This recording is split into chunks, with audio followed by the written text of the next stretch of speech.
student agitation is started in Bihar. I request to all students of Bihar and of the country not to follow the Nepal line and the Bangladesh Sri Lanka line. Be peaceful.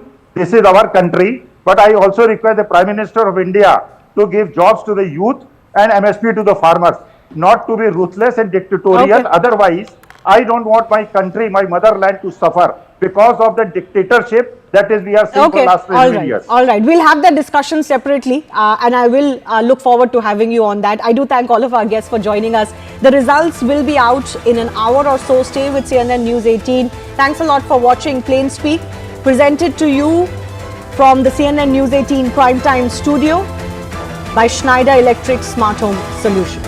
Thanks a lot for watching.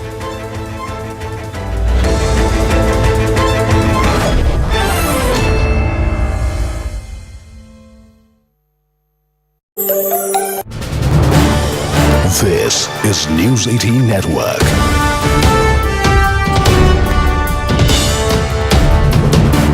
India's largest news network.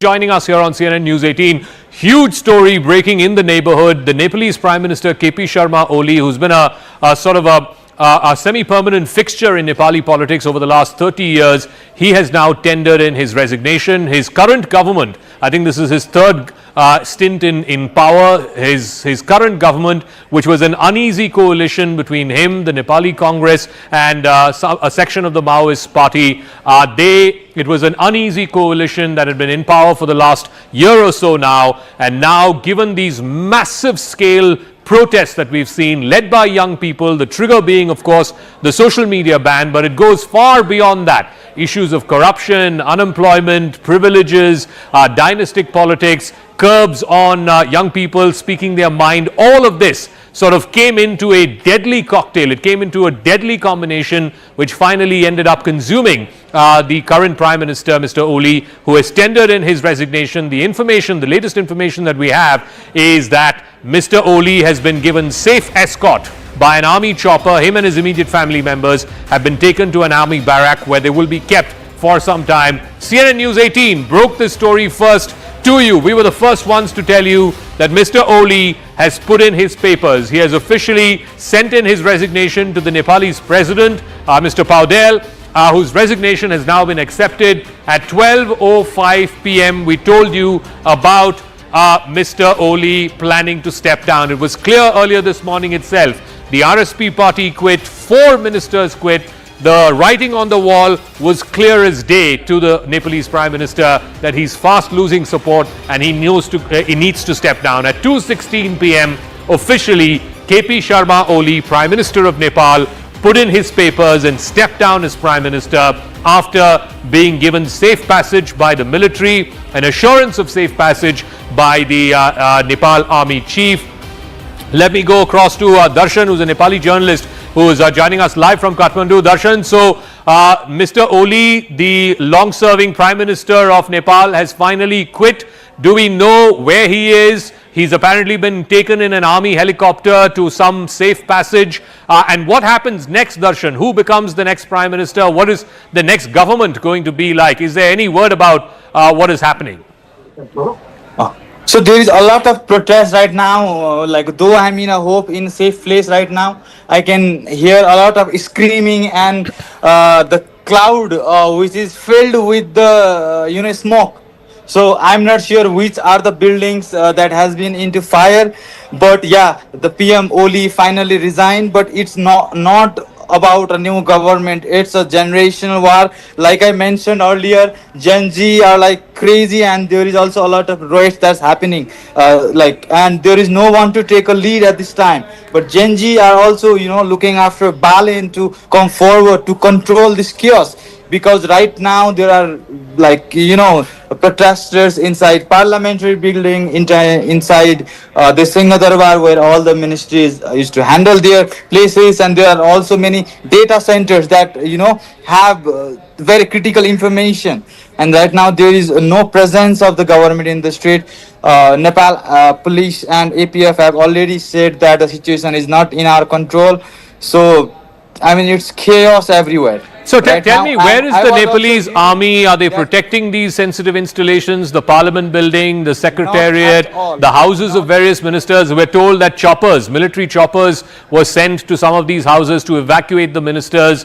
What is the latest in terms of, how this story is unfolding there, and what are the demands of these young people? Because it started with the social media ban, but it seems like this is pent up anger. For a number of reasons, from corruption to unemployment, which is all blown over now in Nepal. Right, exactly. And the bigger scope here, it's like I have been saying that it was also, I mean, social media ban took, maybe it helped to escalate things, but it is one of the only reason. The main focus is the corruption and the Gen Z who are considered to be the people, and there was no aspiration in the country. If you look at past 10-15 years, like looking at the trend and the revolving game of chair that these few political faces they played during the politics. So it was an anger of this generation, not only Gen Z, in fact the millennials and other generations people as well. So I think the impact created the frustration that each Nepalese that whole inside of us, in terms of corruption, in Darshan, terms of who is likely to now step forward and become the next leader of Nepal? We heard from a protester, a young lady, a moment ago. I believe the current mayor of Kathmandu seems to be very popular. What is his name? What do we know about him? So Balen Saha, he is a former rapper turned a metropolitan, he's the mayor right now. So people and the young generation, they look to him. So I think the one person that could control this whole crowd that's going crazy. This is how ill prepared Congress is when it comes to, either making a political point or even going out and putting up a fight in order to win an election. So the entire calculation, the amount of effort that is put in, your leader of opposition is out of country just couple of days before the actual polling is to happen. And then even during that exercise, has there been a genuine appeal to fellow members of the India Alliance? I don't see that. I did not see him reaching out to say Uddhav Thackeray, not just over a phone call, but physically going out and making that outreach and trying to massage their egos and ensure that they all come on board. And right now, I think the biggest story that we will hear, we might not come to know, but it will be from Maharashtra. So many members of parliament might just switch sides during the polling and might cross vote, keeping that broader conscience in mind and trying to go ahead and cross vote. My problem is, in the run up to this election, Mallikarjun Kharge ji and Pawan Khela and other spokespersons of the Congress party consistently said that Prime Minister Modi barely has 5-6 months left, and he's going to, either the government will fall or he'll resign. Now, when you're making such broad claims, you had one opportunity to actually, go out and prove your point that yes, there are internal issues within the NDA, and you missed that bus entirely. Now, who is going to trust your broad claims when you come out on television and say that 5-6 mahine ki baat hai?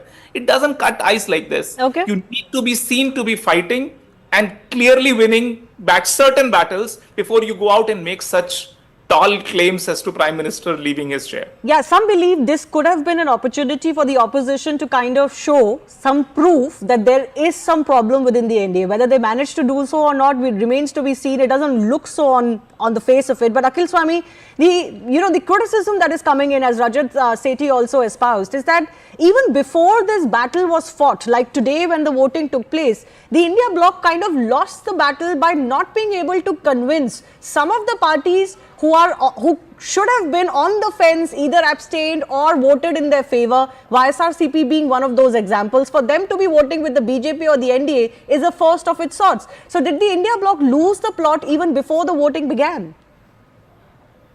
Shivani, all of you are counting number of parliaments on that side or this side. See, I am more concerned as to whether these member of parliaments who are voting today are genuinely elected, and they have been elected by vote chori. See, after the allegations made by Rahul Gandhi, the Chunav Ayog and the Election Commission should have clarified constituency-wise and clarified whether rigging was made and the electoral rolls were manipulated. Number So they one. have Number clarified. Akhil Swami, I don't know what your point is, because the Election Commission has already clarified, saying the elections are free and fair. They have Shivani, obviously don't take side of rejected Election every charge of vote chori. See, Shivani, I am more concerned that Sri Lanka, we saw this happening 2 years back. We saw in Bangladesh same thing happening, and the president of Sri Lanka and the prime minister of Bangladesh fleeing the country. Today we are seeing in Nepal, the youngsters are ousting the president and prime minister of Nepal. I pray to God that should not happen in India, because dictatorial attitude and not giving jobs to youth, whatever number of parliaments you may have, the ministers in Nepal are beaten ruthlessly. I don't want that to happen in India. The fact that you're request the drawing Prime this Minister of analogy, India. Akhil Swami, the very fact that you're bringing this in this debate and you're drawing the analogy suggests exactly the opposite. Because India bloc leaders have very openly talked about street wars in India. They very openly talked about the fact that the public will take to the streets and beat the leaders. Shivani, I'm not advocating that. What I'm saying is that Prime Minister should have given at least 10,000 crores each to Punjab, Himachal Pradesh, Uttarakhand and Kashmir. He has not yet visited the Prime Minister Relief Fund. I do not I'm know not from sure where what that has to money do will be with this spent. debate that we're having. You We're discussing are the Vice inviting President's Prime Minister election. and the ruling party is inviting anarchy No, in the one country. second. I Mr. request Swami, Mr. Swami, my students question should to be you given is jobs. this. My question to Farmers you. should be given MSP. One The second, farmers sir, should be all given of those MSP, are the electoral youth should be given issues. jobs. All of those Or are member of electoral parliament issues that getting deserve their elected, own Vice President, place. Supreme Court I'm and not all sure those they things won't played a matter. role as far as the vice presidential elections are concerned. But if, let's say, Bihar was such a big issue, why didn't Rajat Sethi, the India bloc, choose a candidate from Bihar then?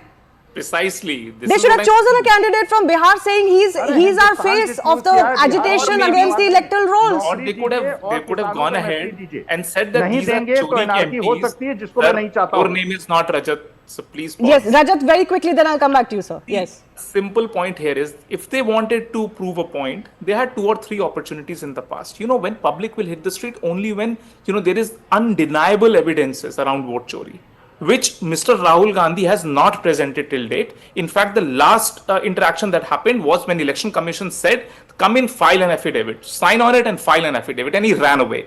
That is what Indian people have seen so far. Okay, now coming to this election, why did, if these members of parliament are chori ke MPs, why did they not go out and Congress party boycott this elections? Boycott karna chahiye tha, ghar pe baiठते. Why come in over there and waste everybody's time? And Mallikarjun Kharge, with all his joy, he's walking over and trying and vote. Who is he fooling? Does he feel that he's trying to hold Gadkari ji's hand and Gadkari ji himself is a chori ka MP? No, See, so this vote chori, I don't want to combine issues here, because, you know, this whole vote chori allegation bizarre and electoral argument, you know, roll when you is run a out of completely ideas. separate issue. But let me tell you, Akhil ji is absolutely right.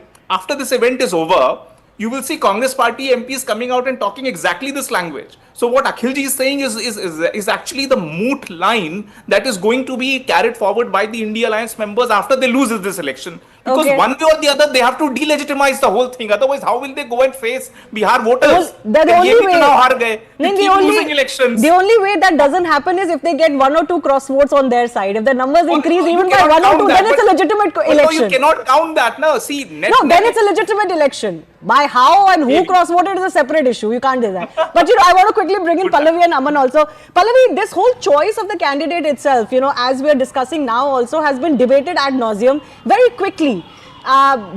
Is there any, feeling within the India bloc that maybe they could have thrown a better surprise in terms of the choice of the candidate? No, I think they are absolutely convinced that Mr. Sudershan Reddy is the right choice, and even as we speak, he's of course gone across to meet the Congress President, Mr. Mallikarjun Kharge. Usually the India bloc has been very divided, Shivani, whenever it comes to taking a decision or making a decision rather, but in this case there was a complete sense of unanimity. Now he was, if you remember, ticks the right boxes according to all the India bloc leaders. Yes, there were different points of view. Many within the India bloc felt that perhaps we should choose someone from Tamil Nadu and so on and so forth. But over here, the reason why they felt Mr. Reddy ticked the right boxes is one, he was very much on that OBC committee or the census committee, caste census committee of Telangana, and that is where they felt that he is good that way. He's also been a former jurist on many landmark, according to them, constitutional civil liberties cases. Right. So they felt that this was the best calling card of Mr. Sudershan Reddy when it comes to countering the NDA and accuse them of being anti-constitution. Yes, and you know what is the big theme for the opposition, Aman, is OBC reservation.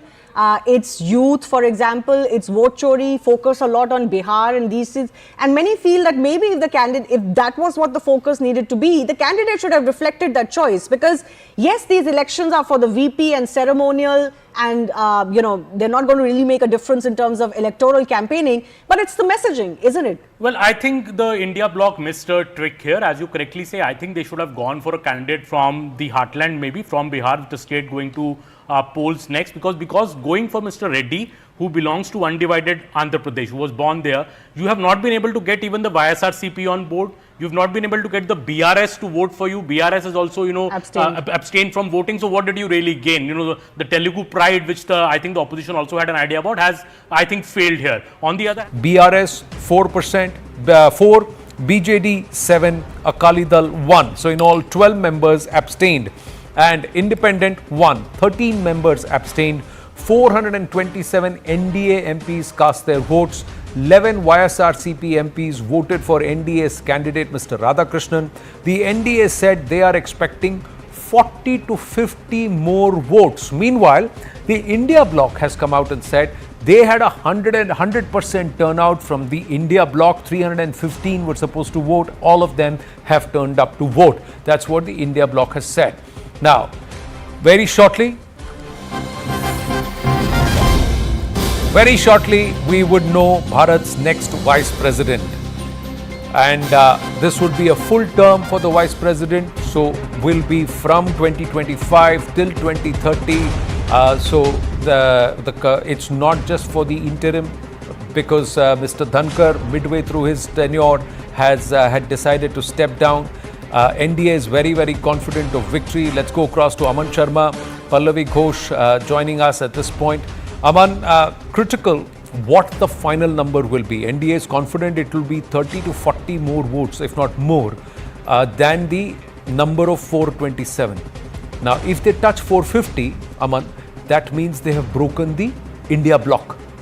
absolutely, Anand. Actually, the victory of Mr. CP Radhakrishnan is a foregone conclusion. Everybody knows that. But the real fight here is in the perception, in the numbers. The India bloc is at 315. So if they go below 315, it shows that the NDA was able to breach the ranks of the INDI bloc. If the NDA is able to add on to its numbers, 427, 428 is around the, I would say, the approximate number of the NDA bloc. If they are able to go above that, that means there has been cross-voting from the Congress side, from other opposition parties, because this is a vote without a whip. So there is a conscious voting as well, and the BJP is very, very confident that its numbers will reflect that, and that will be also, in a way, the INDI bloc will not be able to claim a moral defeat. Already, I think the big story also, Anand, besides the cross-voting which will happen, which we will know in the next few minutes or in about half an hour, is also the YSRCP, I would say. With 11 MPs, this party from Andhra has voted completely in the favor of the NDA. The entire Andhra Pradesh, in fact, all 36 MPs of Andhra Pradesh in both the houses of parliament from all parties have voted with the NDA. This is, I think, a big, big development, because YSRCP, with which TDP has been at loggerheads, TDP just defeated them a year back in the elections. YSRCP coming to the NDA's fold, voting in full measure, I think is also a big blow to the INDI bloc, and the Congress has reacted in a manner saying in the morning that it is the biggest betrayal, and maybe Jagan Reddy is afraid of the CBI cases, to which the YSRCP has responded saying that these CBI cases were falsely foisted by us, by the Congress government, and Jagan Reddy will face them. He's not a man, who doesn't have a spine. So I think the YSRCP, moving over to the NDA camp, and the cross-voting which will maybe happen, we'll know in the next half an hour, is going to be the big stories of this VP election. Right. Thanks for that, Aman. Just stay on with us. We have Arun Dhanta joining us from Prahlad Joshi's residence. Arun, coming to you in a bit. Pallavi Ghosh also with us. Pallavi, where will this cross-voting happen? And the Jairam Ramesh tweeted saying all 315 of our India bloc have come out and voted. But do they know who they have voted for? Are they confident it's their candidate? Oh yes, absolutely. They're super confident that all the 317 MPs did vote for the candidate. But you know, this is a climb down from the earlier prediction and projection which was coming in from the India bloc. The India bloc actually had put a figure of around 320 to 324 votes in their favor. That clearly is not happening if you go by the admission of Mr. Jairam Ramesh. I think all along there was a little sense of worry within the India bloc that will there indeed be a cross voting. What we are picking up and is that within 20 to 25 minutes, there could be a press conference which is of course going to be beamed live on Sunset TV, and I think the numbers will tell the real story. But if you're going to talk about the ones who abstain, frankly speaking, whenever there have been those endless rounds, and in fact a meeting which took place yesterday also at the Central Hall in Parliament, we were very clearly told by the top sources we do not expect the BJD, the BRS or even YSR to actually support us or vote for our candidate. We do expect them either to cross over to the BJP or we expect them to actually indulge in a kind of abstention. And in actual politically speaking, because there's life beyond the VP elections, I don't think the VP elections is going to be the end of the politics which India bloc will want to play out.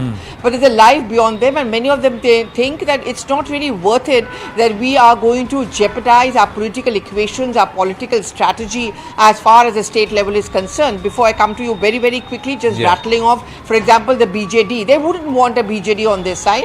They would rather be a game of now the BJP versus the Congress, because they feel that BJD is very much on decline and possibly even being extinguished. On the other hand, as far as Andhra Pradesh is concerned, game is clearly TDP versus the Congress party. They don't want Jagan Reddy to even emerge as a counter, and therefore they wouldn't want to take help for YSRCP. And finally, of course, let's talk about Telangana. There also the game is going to be largely between the BJP, the Congress versus the BRS, and that's how they wanted to stay. I mean, for example, for argument's sake, if they take any kind of a support from BRS, you know what it would mean for the local leaders at the state level. So they think beyond the VP polls. When you come down to a nitty-gritty of ground politics, it would be a huge embarrassment for them if actually these parties would have ended up voting for them. That's the thinking within the India bloc. Yes, so there are multiple compulsions, multiple permutations, combinations, but within the NDA, how is all of that glossed over? Especially with what Aman was saying, that the Telugu parties, all of them voted en masse, except for, of course, Telangana and the Congress there, and the BRS abstained. So the BRS could have said, all right, we'll go one way or the other, but they abstained. Why that? Arun Danta is outside Prahlad Joshi's residence. What does Mr. Prahlad Joshi have to say, Arun?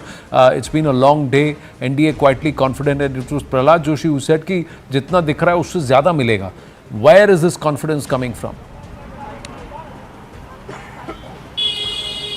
Well, that's right, Anand. You know, we all know there is exercise, of course, before such big election or any big bill that the government is planning to bring in the parliament, and probably their top leaders, speak to other MPs cross parties, and they get this sense. And of course, that's the reason why perhaps when BJP top leaders are saying this, they're expecting more than what NDA has as when the ultimate result will come out. I think that's something which is part of their confidence now. But let me quickly show you a glimpse here. You know, the house is of course completely decked up here. This is the entry gate. You can see, in fact, on the entry gate, you can see a portfolio of sorts of CP Radhakrishnan, what he has done throughout his career. They have pasted there outside, starting from 1974, when he first in fact became part of the state executive, and then of course going on to become the chief of the BJP in Tamil Nadu, and then of course he contested the 2 Lok Sabha election, that too at that point in time when it was very difficult,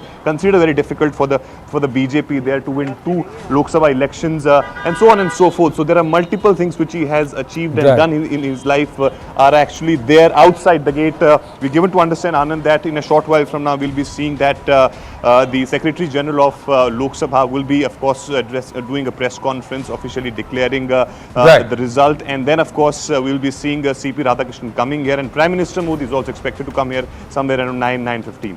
So Prime Minister Narendra Modi will also be coming there after his tour to Himachal and Punjab, and he was here in the morning, the first to cast his vote. Aman, Pallavi and Arun, thank you. It's been a long day, fantastic work on ground covering this. But yes, the VP elections were eclipsed by what happened in Nepal, and we'll go across to that. Let's quickly go across to our guest Siddharth Yadav, national spokesperson of the BJP, and Nikul Patel, leader of the Congress party, is with us. Namaste and Jai Hind, and thank you for your patience. And Nikul Patel, it was fait accompli in terms of the numbers were not stacked in favor of the opposition. But the eventual score will make a difference in terms of whether who broke whose ranks. And that's going to be critical. Or whether you're able to hold on to your own flock. See, definitely, we already know that in the Lok Sabha, the numbers are not in favor of definitely India bloc. But as what Bharatiya Janata Party and NDA always try to portray that they are not all together. But they did this election and the number of votes that will come out will definitely reflect the picture and portray that all India bloc are together. And as what rightly Jairam Ramesh come out with a tweet that all 315 our MPs had voted for our candidate, that is Sudershan Reddy ji. So I think the perception Bharatiya Janata Party wants to build will come out, and this will be just we can say that a part of further election process that are going to come down in the assemblies or wherever in the upcoming days. So I don't think that anywhere India bloc is at a loss, I think, but definitely NDA is going to have some dent that some of them allies have abstained from voting. And let's see what happens, the final result, if still what 427 claimed by NDA is going to be there or not. But if that number touches 440 and if that number exceeds 440, that means clearly your numbers will go down from 318. So that would imply something. Siddharth Yadav, thank you for your patience. Namaste. It's been a busy day all around in terms of news, lots of developments happening across. So are there going to be some precision strikes by the NDA on the India bloc? No, Anand, we are very confident that the number that we already have, we are going to get a bigger number than that. And definitely people are going to vote in a right manner. Our elected representatives in both the houses from across the political spectrum are going to vote in a manner which will strengthen the democracy, which will strengthen the constitution, and will strengthen the spirit of the democracy in our country. We have been very confident from day one. There was no doubt that we had the numbers. The opposition fielded their candidate despite knowing their numbers. But having said that, it is an election where merit has to be chosen over for the sake of politics, what the opposition is trying to do. CP Radhakrishnan ji definitely holds a very strong background of being a political activist, being a Sangha Karyakarta, being a member of the parliament, holding the office of the governor, his vast experience, administrative experience, and definitely once the election results are announced and he assumes the office, we would see that how once he takes the position, the office of the vice president is also going to be elevated by his presence. If that is the case, why did BRS and BJD abstain and not back him? No, it is, I think, Anand, for political parties to themselves decide whether to abstain or not to abstain. We would have wanted everybody to come and vote, and we would have wanted even that the opposition would also on fewer occasions definitely should cross the lines and should forget about politics and would have come together. It would have been such a nice situation if no election would have been happening. We had the numbers. The opposition could also have come together and said that we are unanimously electing, but they also did not choose so. Neither did, say, some of the other parties who chose to abstain. But whatever the case may be, it is for the political parties and elected representatives to decide and to vote. But we are very confident of one thing, that the numbers that we have, of the elected representatives with NDA, we are going to secure a victory for the vice president position with more number of votes than we already have. That is very sure, and we are very confident about it. How do you get this confidence? Who within the opposition are you breaking? Because somebody has to break ranks for you to be able to get more than what you are expecting or projecting. No, not necessarily, Anand. Is specifically for an election of the vice president office, no whip is issued, and elected representatives and MPs can vote for whosoever they wish to vote. We have seen in this election, and specifically of what has happened lately, just before today, before the polling has happened, the judges, ex-judges of our country also came out in response and said that someone who was projected as who was a justice in our country, who held that position, should not have gone to just for the sake of politics to somebody who is convicted of corruption. We have seen from all ranks, we have seen from everybody across the spectrum who have shown their displeasure over this. We have also seen how the Congress party today, who always speaks of, say, committed judiciary, who speaks of that no luring should be happening to any judges post they give up their position.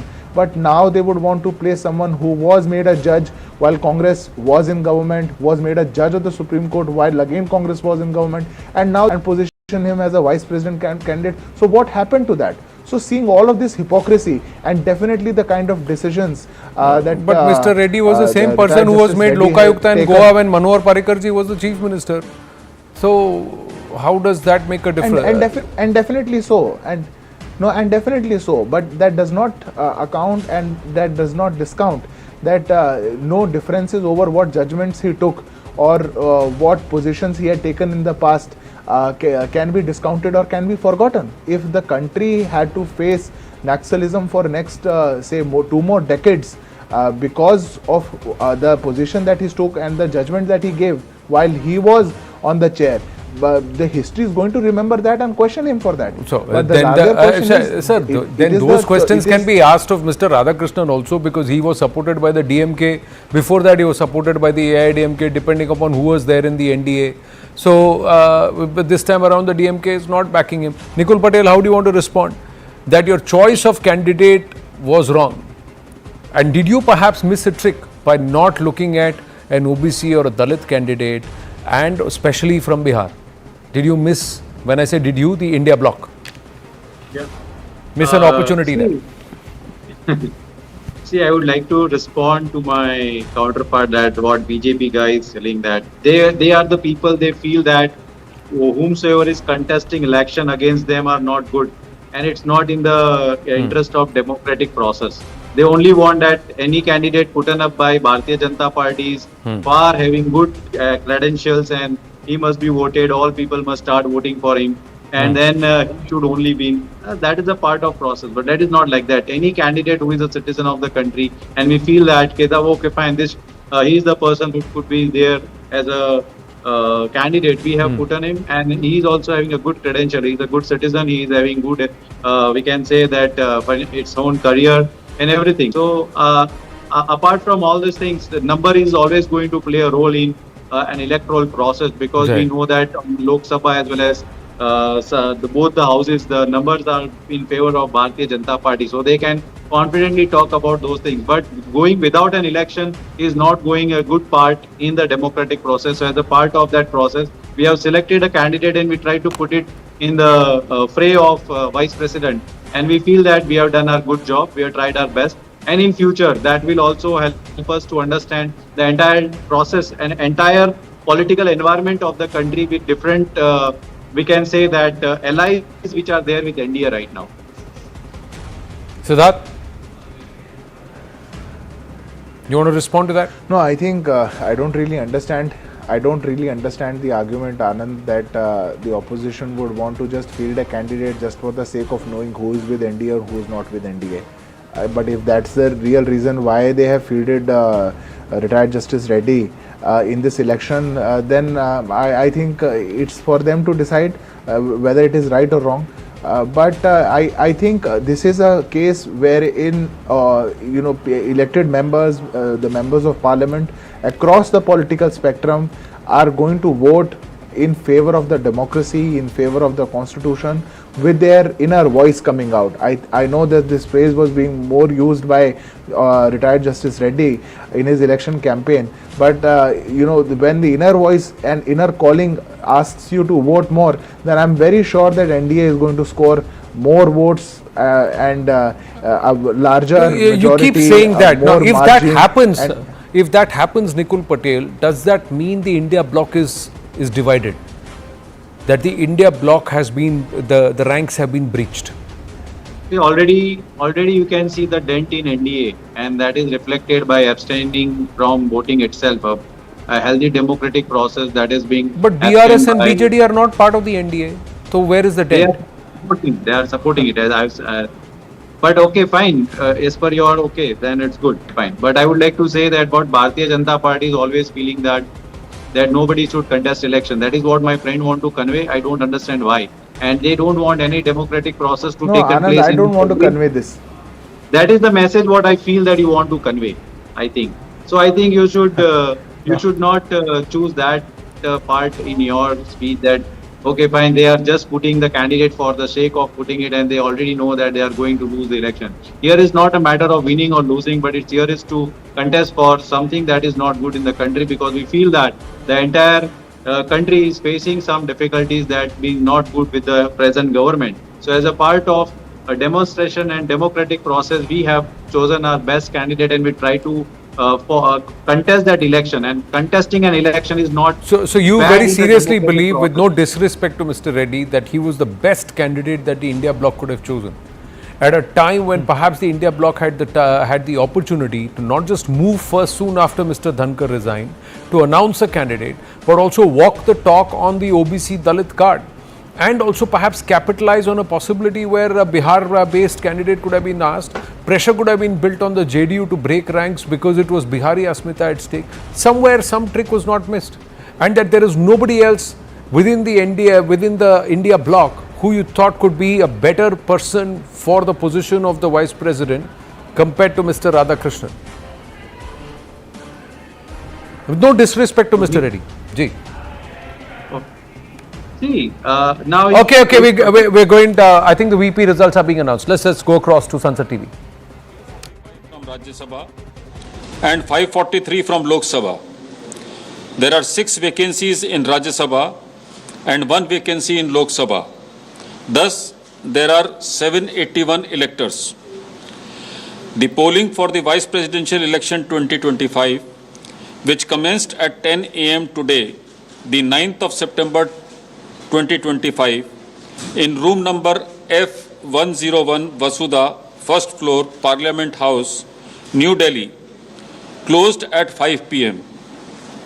Out of the 781 electors, 767 electors cast their votes before closure of the poll, that is 5 p.m. The total elector turnout was accordingly 98.2%. Only 1 ballot box was used for the poll, which was sealed immediately after the close of poll at 5 p.m. in the presence of the authorized representatives of the contesting candidates and election observers. The counting of votes commenced at 6 p.m. The ballot box was opened in the presence of the authorized representatives of the contesting candidates, election observers, and the counting officers, whom I had appointed to assist me in counting of votes. The ballot papers taken out were first scrutinized. The valid and invalid ballot papers and 1 postal ballot paper was also received, were segregated, and the valid ballot papers were distributed according to the first preference vote secured by each candidate. The postal ballot has been treated as returned and cancelled, as the elector declined to cast his vote. 767 votes were polled, out of which 752 were valid and 15 were invalid. The quota sufficient to get a candidate elected as Vice President was determined by dividing the total number of first preference votes secured by both the candidates by 2 and then adding 1 to the quotient. The said quota was 377. As all of you are aware, the value of votes for the presidential election is 1.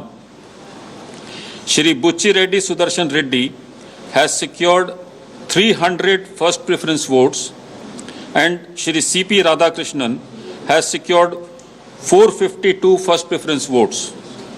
As the first preference vote secured by Shri C.P. Radhakrishnan was greater than the requisite quota, in pursuance of provisions contained in Section 11 of the Presidential and Vice Presidential Elections Act 1952, 31 of 1952, read with Rule 35 of the Presidential and Vice Presidential Election Rules 1974, I, P.C. Modi, the returning officer for the Vice Presidential Election 2025 hereby declare that Shri C.P. Radhakrishnan,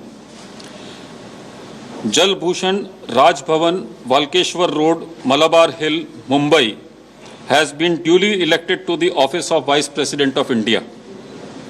The result is being sent to the Election Commission of India and the Ministry of Law and Justice as per the extant provisions under Section 12 of the Presidential and Vice Presidential Election Act 1952 and Rule 35 of the Presidential and Vice Presidential Election Rules 1974. Overall, the 17th Vice Presidential election was conducted in a free, fair and orderly manner. I would like to take this opportunity to thank the candidates and their authorized representatives for their cooperation, which facilitated early completion of the proceedings. Thank you.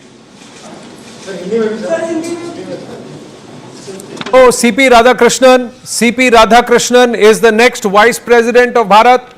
17th Vice Presidential elections have concluded and that's the score. The score is on the screens. 452 to the NDA, 300 to the India bloc. And this is out of the 752 valid votes. Total votes polled were 767. 15 votes were invalid. And despite those 15 votes invalid, it's the India bloc that is at 300.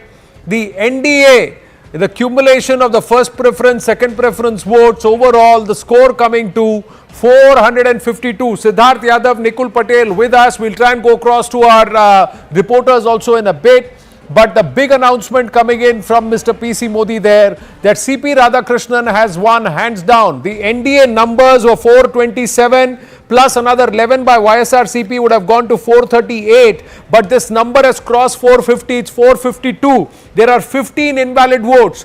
Amritpal Singh's vote, which was sent by a postal ballot as per reports, has been rejected. Pallavi Ghosh now joins us. Pallavi, massive victory for the NDA beyond the numbers that it held, and it's breached that 450 number with 752 votes, final valid votes. Absolutely, and not only that, I think the bigger story is that a huge amount, and I would say a fairly big amount of cross voting which has taken place. If you look at the figures which has been put out by the Secretary General, look at the kind of figures which have been put out. They are talking about 767 total polls which have been polled, of which 752 are valid. So there are 300 first preference votes which have gone in for Sudershan Reddy and 452 first valid votes as far as C.P. Radhakrishnan is concerned. And going by the rule book, the first preference votes are the yardstick on which you decide the winner. And obviously, no guesses here, the C.P. Radhakrishnan is the winner. Yeah. But if you remember a tweet which was put out by Jairam Ramesh a short while back, he had said that I congratulate because all the 315 of our MPs have voted. So where is that missing 15 number? Because if there are 300 first preference votes which have gone in for Mr. Sudershan Reddy, clearly it is not in sync with what Jairam Ramesh has been claiming of 315 MPs having voted. So I would say that as of now, prima facie, it's been a 15 number which has been a kind of cross voting which we have seen. You know, but Pallavi, 15 votes are invalid too. So is it part of the India bloc that these 15 votes are invalid? We do not know. The other thing is that there were a lot of YSRCP, 11 plus the independents who are about 15 or 16. Now, if those numbers, all of them voted en masse in favor of the NDA candidate, then that number breaches 452. That's what happens. And that too, so clearly something's gone wrong somewhere. There has been cross-voting. We don't know the exact numbers of cross-voting, Pallavi, but we also don't know whose votes were invalid. Now, is it possible that there could be certain India bloc votes that could have been invalidated? Because clearly the NDA votes seem to have all got it right. Yeah. And also, Anand, let's not rule out the possibility of a deliberate invalid vote. I saw that happening in the case of many important legislations right inside Parliament. There were actually evidence to prove then when that really post-mortem was done, which I think is going to take a little bit of time for that post-mortem to come in, and I'm sure government is going to start giving out that information, that very often what happens is that MPs deliberately make a mistake because they don't want to be seen as voting against the party. They don't also want to be seen as crossing the party line or the whip, but they make a mistake. and they make a mistake because of which it is held invalid, in which case it's a win-win situation. Let's not forget, as far as the NDA is concerned, it was very meticulously taught, and there was a 2-day workshop as far as all the NDA MPs were concerned. So I would not give them that kind of a mark. I would think I would give them the benefit of doubt. I think they have been very, very meticulously trained, so they do know that what are the grounds on which their votes can be made invalid. Frankly speaking, in stark contrast, Anand, I never saw this kind of a meticulous workshop being given out to the India bloc. So that invalid factor could also be some of it deliberate as well. We'll come to the deliberate part. You said around 15, but for Payal Mehta saying about 14 MPs have cross-voted, whether in the Lok Sabha vote, they're Lok Sabha MPs, Rajya Sabha MPs, we don't know which party, but there have been 14 MPs who've cross-voted. Let's go across to Payal and understand how this could happen, especially when there were independent candidates. There were also YSRCP candidates. The NDA said about 427. The India bloc said 315. There have been one invalid vote because of the postal vote, but 15 invalid votes. Yes, Payal, 14 MPs cross-voting. And then as per the calculation, it looks like 14 to 15 MPs have cross-voted. I've got Sanjay Jaiswal with me. He's been somebody who's the chief of the BJP and has had a crucial role to play. Sanjay ji, numbers on the expected lines?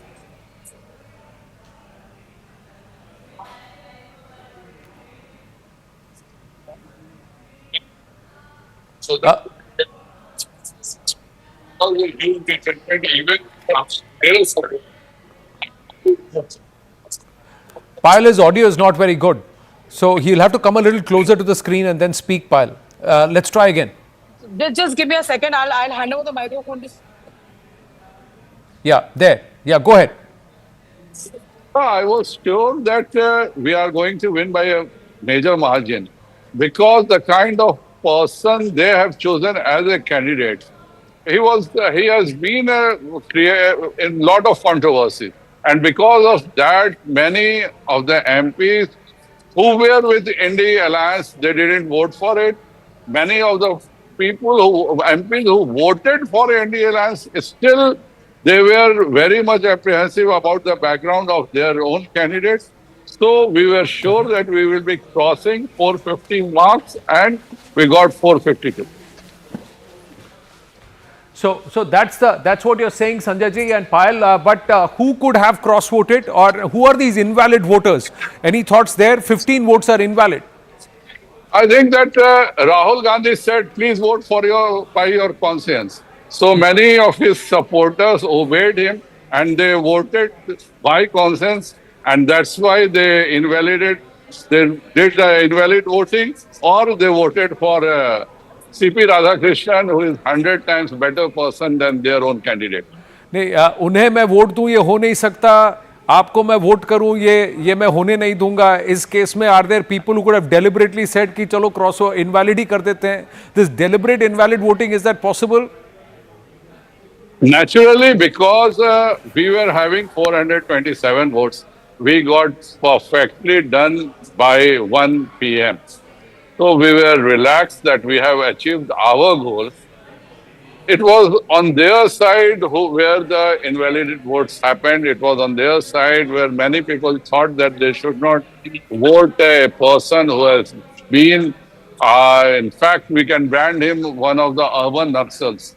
So naturally, they didn't vote for him. They preferred to be a person of CP Radhakrishnan, whose integrity, whose calmness had attracted them. So, 452, was that your expectation?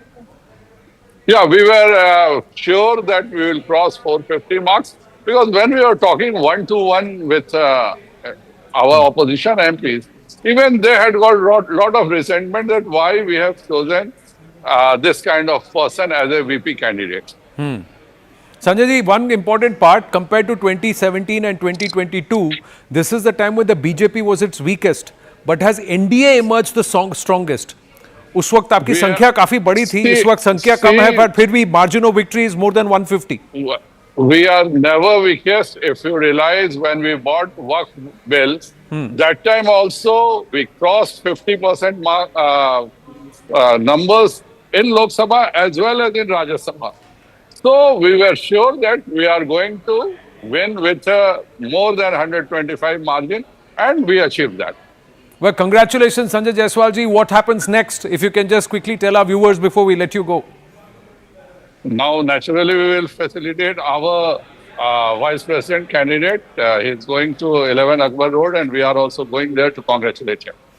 Congratulations all around, Sanjay ji. Hard-fought win, and I know there's been a lot of work at the background. Payal, congratulations. You've been able to get Sanjay ji, and also a confirmation that there has been a certain amount of cross-voting. Payal, was this on expected lines? Who are these people? Will there be a post-mortem now? Pallavi is also with us. Just quickly taking our viewers through these numbers. 452 and 300 are clearly 152 difference between the victor and the vanquished. If you were to look at these numbers, and viewers, it's important that the NDA candidate has finished stronger than expected. What does this imply? Pallavi, we'll go to Siddharth Yadav and also Nikul Patel in a bit, but yes, Pallavi and Payal. Pallavi first. If I take the question first, and if your question is about what happens next, well, I think there's going to have to be a post-mortem within the India bloc, because I saw this through the day, and Payal will vouch for that. The kind of the campaigning which was done by the NDA, I mean, they knew the numbers were with them. They knew it was almost given that the candidate is going to win. But a 2-day workshop with the Prime Minister being there from morning to evening, it was very clear that they take every election, even where it's a foregone conclusion, very, very seriously. But look at the India bloc. I just saw one meeting of theirs taking place yesterday at the Central Hall. Today they were very lackluster. The campaigning was not aggressive. Rahul Gandhi was missing at the meeting yesterday. It was, to use a Hindi word, a kind of khana purti ki we have to put up a candidate, so might as well put up a candidate and make a political statement. 15 of those numbers, who are they coming in from? I'm going to get those crunching, but I can give you the first news which is coming in by way of Congress sources is that we are going to be holding a meeting to figure out whether there has indeed been a kind of a cross voting, and there's going to be a post-mortem of it. Some in the Congress party suspect that it could have come in first of all from the DMK as well. We'll have to wait for that official confirmation from coming in, but for now I think they're all going to be in a denial mode. But Jairam Ramesh's social media post is a very clear giveaway, saying that all of our 315 MPs voted, and I congratulate them, and then only 300.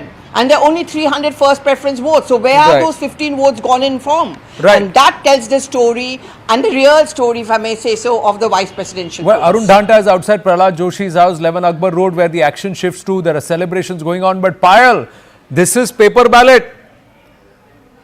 Now vote chori ka ilzam to nahi laga sakte. You know, Anand, if you remember when you were anchoring in the morning and Zaka was there, I had told Zaka knows exactly where this number really came from. You know, nothing happens in thin air. BJP doesn't leave anything to chance. You know, there are managers who've been put into the task to make sure that they make every vote count. Even yesterday also they had a detailed exercise to go through the whole drill of learning how to do mock polls as well. This is the reason why the BJP is so successful. This is the reason why the NDA is so successful. They had polling agents right from a senior veteran leader like Sanjay Cha, to of course Shrikant Shinde, to of course Ram Mohan Naidu. They were doing the duty the whole day. But the BJP was very, very confident. I do know the member of parliament in the BJP ranks who can deliver the goods whenever the party really wants. But we should not be naming him on national television for sure. But he is somebody who's very, very reliable as well. So a big celebrations beckon today as we But Payal, it's not about to ensure that votes are polled. In this case, perhaps did they ensure that certain votes are not polled or not counted at all? Because that's what's happened. See, the votes have BJD become invalidated. There is no. The BJD and the BRS have actually not voted. That's 11 of them, but 11 of YSR Congress MPs voted for them. That is the plus and minus figure. 15 votes invalid. किसके votes invalid है? ये इस पे भी scrutiny करेगी BJP. Even if they are victorious, will again make sure that there is scrutiny to the last bit, because they want to never leave anything to chance as well. So even as we are speaking, and even as celebrations are going to begin at Prahlad Joshi's residence, where all the leaders will gather together. There are floor managers who are currently doing the scrutiny right now. Arjuna Megwal is in here. There's of course Murugan who's in there. Kiran Rijiju has been active throughout the entire day. So everybody's doing calculations just to make sure that every vote is counted and every vote is valid. Right. That's the kind of preparation that the NDA puts up. Right. Payal and Pallavi, fantastic job done. Congratulations. I think the action shifts. There will be celebration that will happen. The NDA has got its candidate, and that too with a thumping victory, more than the actual results or the projected results. So at least 14 to 15 more votes that they have polled. They were looking at about 427. They have ended at 452. You can do the math, viewers. They are comfortably home, and very well so. So 11 of YSRCP, that actually took them to 438, and they've been able to add another 14 to their tally while ensuring that there are 15 invalid votes. So Nikul Patel, 315, 300, and that too paper ballot. अब तो vote चोरी नहीं बोल सकते. Firstly, I would like to congratulate CP Radhakrishnan ji for being elected as a Vice President of Bharat. I am very stunned to listen your taunting language regarding ballot and EVM. I think that should not be discussed at this point of time, because we all know that how voting is happening in this kind of elections and what voting is happening at the electoral elections that are happening at ground levels. Secondly, yes, definitely there is a dent of around 15 votes that we are finding out right now as first preference vote to Sudershan Reddy ji, and definitely that is going to affect what right now everyone wants to say, that there is a dent in India bloc. Yes. But I will definitely say that without going any elections, but definitely we have tried our best to put a candidate with the best qualification, education and his credentials. But ultimately it's a winning and losing of elections, and we have lost today again. But that doesn't mean that we have lost our, we can say that motive or our enthusiasm to fight against the present government. No, but I appreciate the magnanimity, but you would also appreciate that if there are votes that have been invalidated, that is a serious issue. Along with cross-voting, yes, but votes that have been invalidated, and if it has happened within the India bloc, that really brings your the entire numbers down. Siddharth Yadav, congratulations are in order for the NDA, the BJP for managing and again emerging stronger when the BJP is at its weakest in terms of the overall numbers in the last 11-12 years. But would you take this victory at 452, or would you want to know if there was anybody from the NDA who perhaps had an invalid vote or cross-voted? No, I'm sure, Anand, with passage of time, all such details will come out. But I think I'll take this first opportunity to congratulate CB Radhakrishnan ji for being elected as the Vice President of our country. It was an anticipated victory, a much required victory. Definitely the people were also having the same aspirations as were the elected representatives. We were very confident that we'll cross the 450 mark. We did so. We have achieved the 452. Definitely details of who deliberately invalidated their vote or who cross-voted will come out, and I think it is more for the media to investigate. How will this detail come out when it is supposed to be secret? I'm very sure, and that is and Anand, that is why I said it is more for the media to investigate and do post-mortem of such things, and quote your sources of who invalidated their votes and who cross-voted. But for the time being, definitely it was a secret ballot, and the final tally is in front of us. 452 for NDA. CP Radhakrishnan ji is going to be the next Vice President. Much congratulations to Justice Reddy has just penned a note. Justice Reddy has just penned a note. Today the MPs have rendered their verdict in the election for the office of the Vice President of India. I humbly accept this outcome with an abiding faith in the democratic processes of our great republic. This journey has been of profound honor, offering me the opportunity to stand for the values that have guided my life: constitutional morality, justice and the dignity of every individual. Though the result is not in my favor, the larger cause we have collectively sought to advance remains undiminished. The ideological battle continues with ever greater vigor. I extend my heartfelt gratitude to the leaders of the opposition parties who made me their joint candidate. Our democracy is strengthened not by victory alone, but by the spirit of dialogue, dissent and participation. I remain committed as a citizen to upholding the ideals of equality, fraternity and liberty that bind us together. May our constitution continue to be the guiding light of our national life. I wish the Vice President-elect, Shri CP Radhakrishnan, the very best as he embarks upon his tenure. Signed, Justice B. Sudershan Reddy. Going across to Arun Danta, celebrations all around there at 11 Akbar Road, lots of pomp and fare. What's happening next? When is the Prime Minister expected there? Arun. Well, see, Anand, the celebrations have started here. Let me quickly show you a glimpse that on the both sides of the two gates of Prahlad Joshi's residence, you can see these dhol nagaras and people are standing there. Two special places have been allocated to that. And in a short, you can see the entire road has been sanitized, which means that you will be seeing that ministers and MPs will be reaching here very shortly to the Prahlad Joshi's residence. And then, of course, Prime Minister Modi is expected to reach here, Anand, somewhere around 9:15. That's what we are given to understand. So you can see that celebrations have already started, as we just heard the results being declared by PC Modi, Secretary General, and also the returning officer of these polls. 452, right, of course, is the number which CP Radhakrishnan has got. And also, Anand, as Prime Minister Modi yesterday in that MP's workshop very clearly said that we have to ensure that, though our victory is very clear, but we have to ensure that not even a single vote go invalid. That's the message which Prime Minister Modi gave, and he also said that if there is even a one single invalid vote, that starts different discussions altogether. So we'll have to make sure that all the votes are valid. So 427 is the number which is with NDA, and then of course with 11 of YSRCP, and then perhaps we are expecting that if everything has another 14, yes, where did it come from? That's the big question, and the BJP and the NDA will be only happy about it. Jairam Ramesh has just tweeted and he says, the opposition stood united for the vice presidential election. Its performance has undeniably been most respectable. Its joint candidate, Justice B. Sudershan Reddy, secured 40% of the vote. In 2022, the opposition had received 26% of the vote in the vice presidential elections. So they are trying to count the 14% bump, the opposition looking more robust now compared to 2022. The BJP's arithmetical victory is really both a moral and political defeat. Ideological battle continues undiminished. So similar to Lok Sabha 2024, they are looking for victory in defeat, whereas they are trying to show the NDA victory as a defeat in victory. Meanwhile, their Congress internally is also going to now introspect. Where did these votes get invalidated? And they believe it's the India bloc ally DMK that may have happened. These are pictures coming through, live action happening. Amit Shah, the Home Minister, also present now at 11 Akbar Road. We could see the traditional safari that he travels in just pass by along with the cavalcade. He is there. Arun Danta will confirm that. Yes, Arun.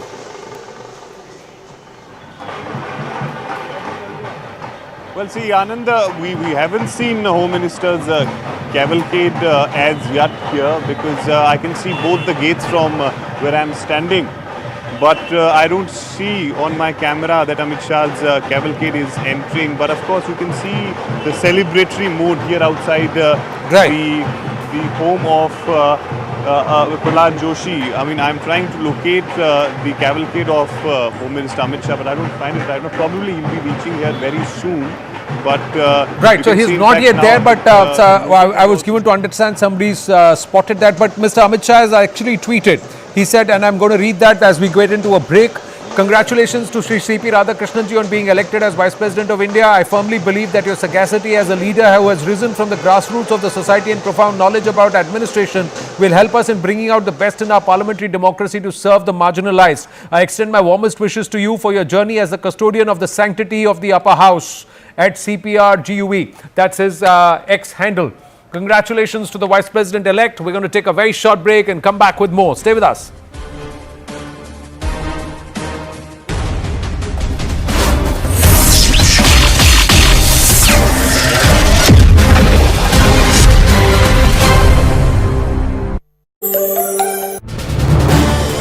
This is News 18 Network.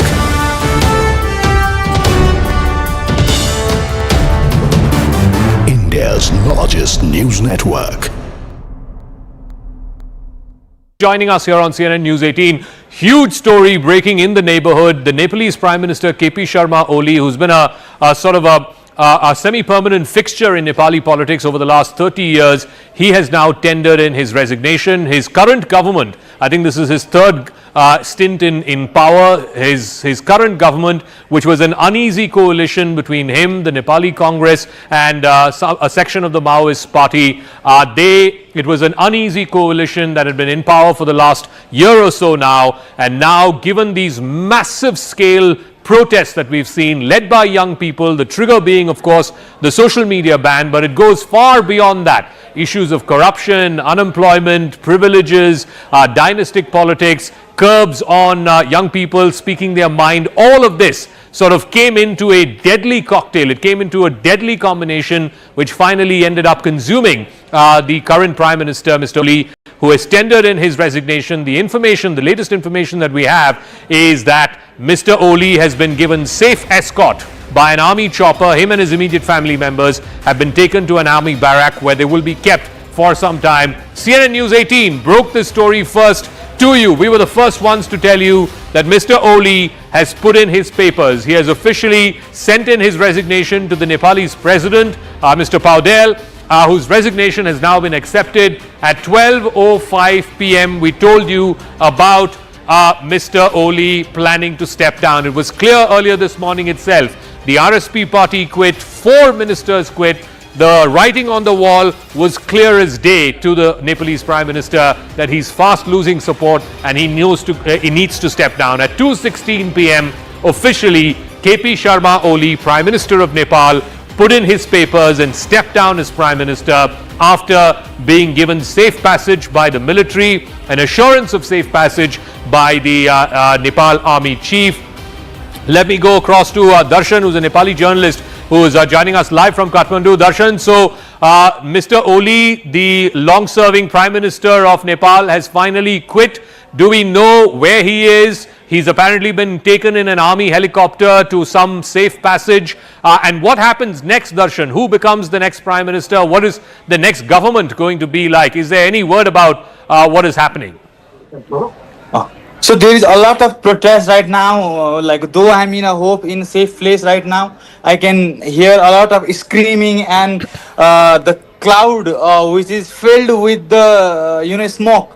So I'm not sure which are the buildings that has been into fire, but yeah, the PM Oli finally resigned. But it's not about a new government. It's a generational war. Like I mentioned earlier, Gen Z are like crazy, and there is also a lot of riots that's happening. And there is no one to take a lead at this time. But Gen Z are also looking after Balin to come forward to control this chaos. Because right now there are protesters inside parliamentary building, inside the Singha Darbar where all the ministries used to handle their places, and there are also many data centers that have very critical information. And right now there is no presence of the government in the street. Nepal police and APF have already said that the situation is not in our control. So I mean, it's chaos everywhere. So tell me, where is the Nepalese army? Are they protecting these sensitive installations, the parliament building, the secretariat, the houses of various ministers? We're told that military choppers were sent to some of these houses to evacuate the ministers. What is the latest in terms of, how this story is unfolding there, and what are the demands of these young people? Because it started with the social media ban, but it seems like this is pent up anger. For a number of reasons, from corruption to unemployment. News 18 Primetime Studio, presented by Schneider Electric Smart Home Solutions.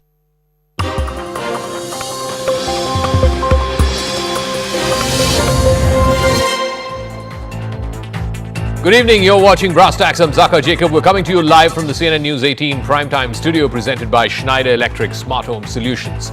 India now has a new vice president in CP Radhakrishnan. He won the election with a thumping majority, securing 452 votes, while his main opponent, Justice B. Sudershan Reddy, garnered just 300 votes.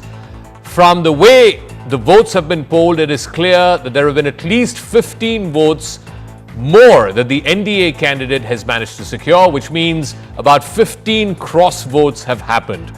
Who in the India Alliance has voted against the India Alliance candidate and in favor of the NDA candidate? When the initial count was being talked about earlier today in the morning, the India Alliance count was around 315 and the NDA count was around 427. But now it's turned out that the NDA candidate has got at least 15 votes more from the India Alliance. The India Alliance candidate, of course, has put out a letter thanking all the opposition parties for backing his candidature.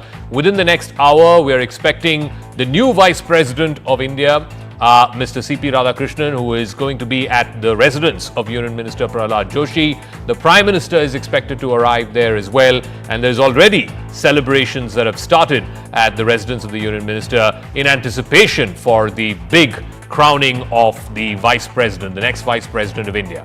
The question also for the India Alliance is who cross-voted, because it wasn't just about electing the next occupant of the Rajya Sabha chair. This was a high-stakes clash. This was pitted as a battle of ideologies. Akhilesh Yadav said this is about Antaratma ki Awaaz.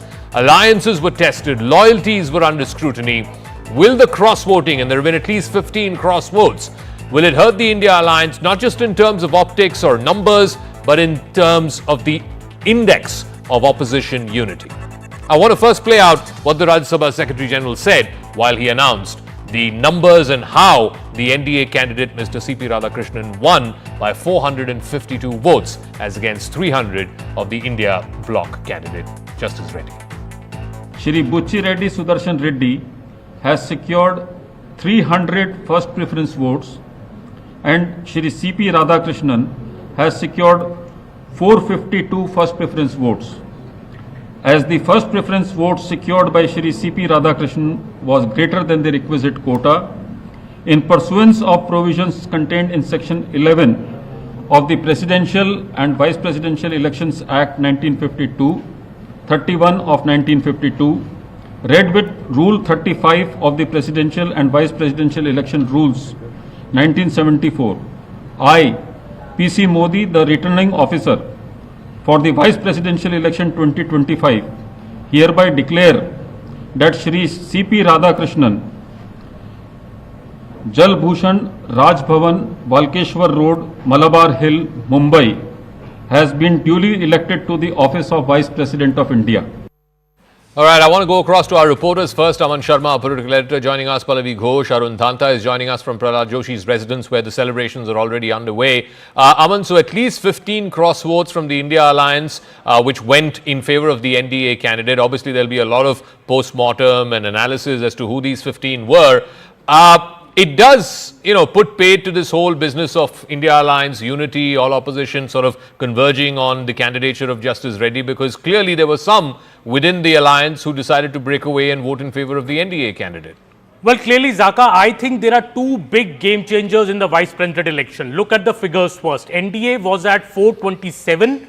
They were assured another 11 by the YSRCP, which voted alongside the NDA. So their number went from 427 to 438. This is the coup because YSRCP, Sudershan Reddy was born in undivided Andhra Pradesh, is a Telugu, but still the YSRCP committed to the NDA that they will vote for the NDA candidate. So I think this change of heart from the YSRCP, not changing their choice even after Sudershan Reddy was announced as the candidate by the opposition parties, was I think the first game changer. The second game changer, the journey from 438 to 452, the 14 additional votes which have come to the NDA camp. This is clear cross-voting, as our colleague Payal Mehta has also put out these figures. This cross-voting, has it come from the Congress? Has it come from a constituent of the India bloc? We don't know yet. I think there'll be a lot of,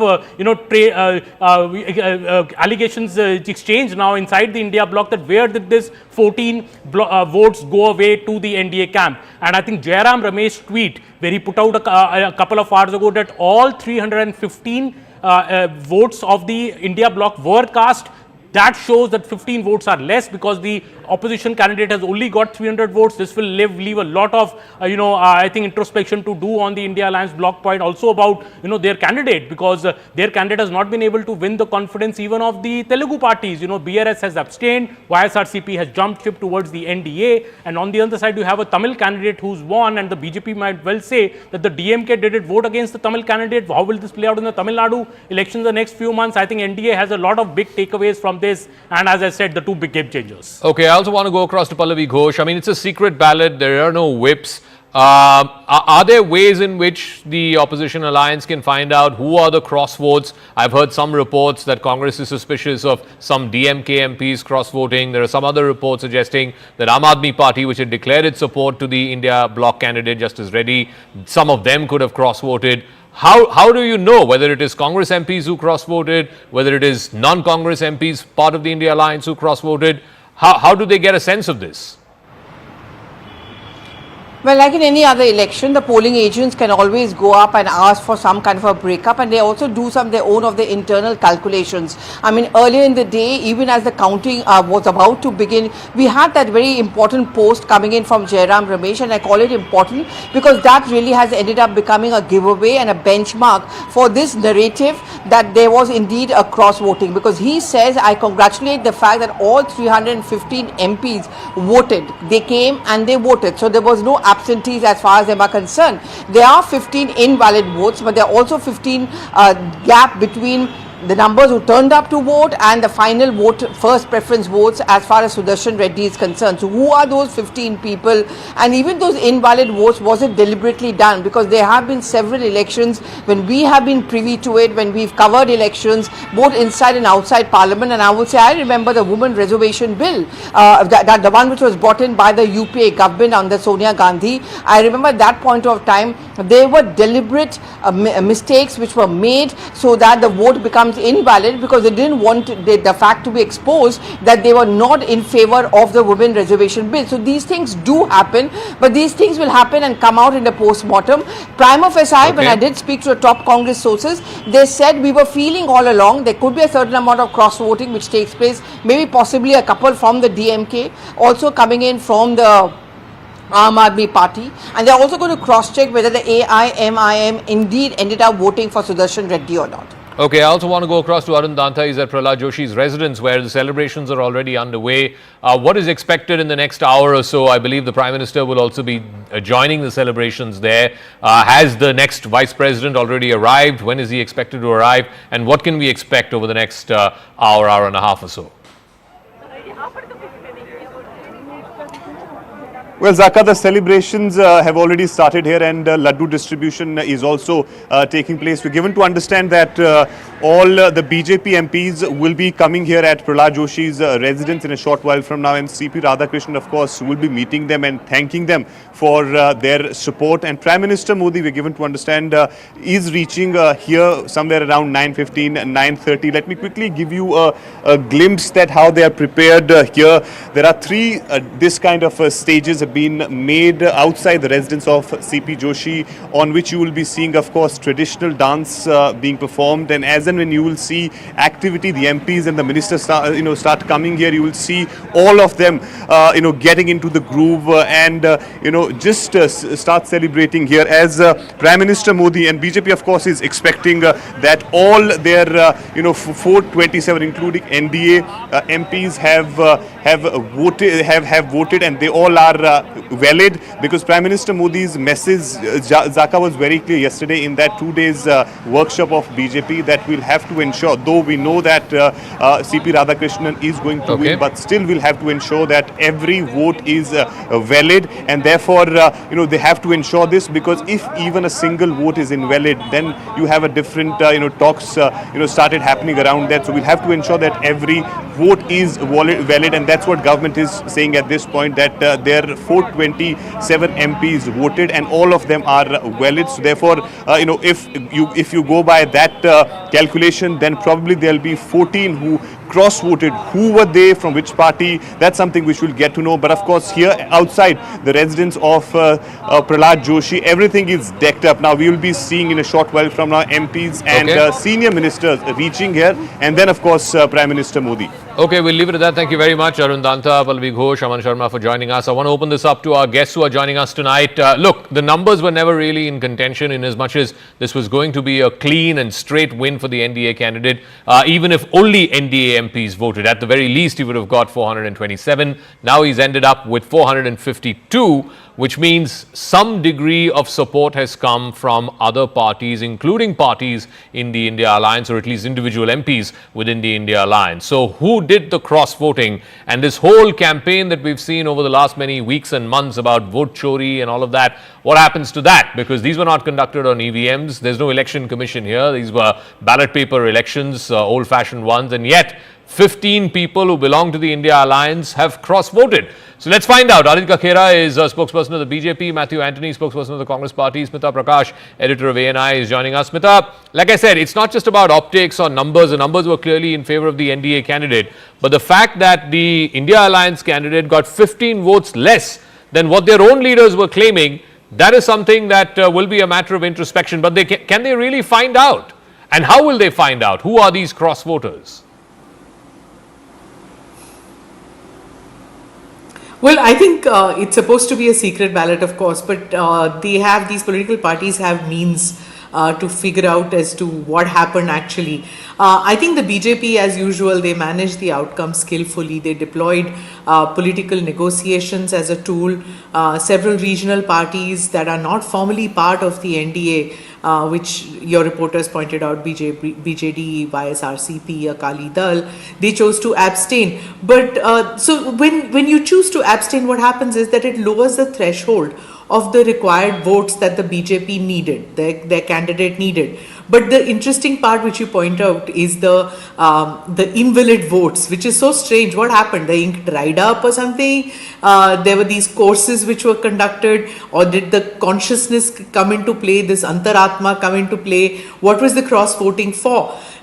Interestingly, the BJP framed the election less as a contest of ideology and more as in, parliamentary efficiency, persuading the fence-sitters, avoiding open confrontation, and the opposition, despite what Mr. Jairam Ramesh says, they just failed to mount a sustained campaign. Pallavi has been talking about that in all your bulletins.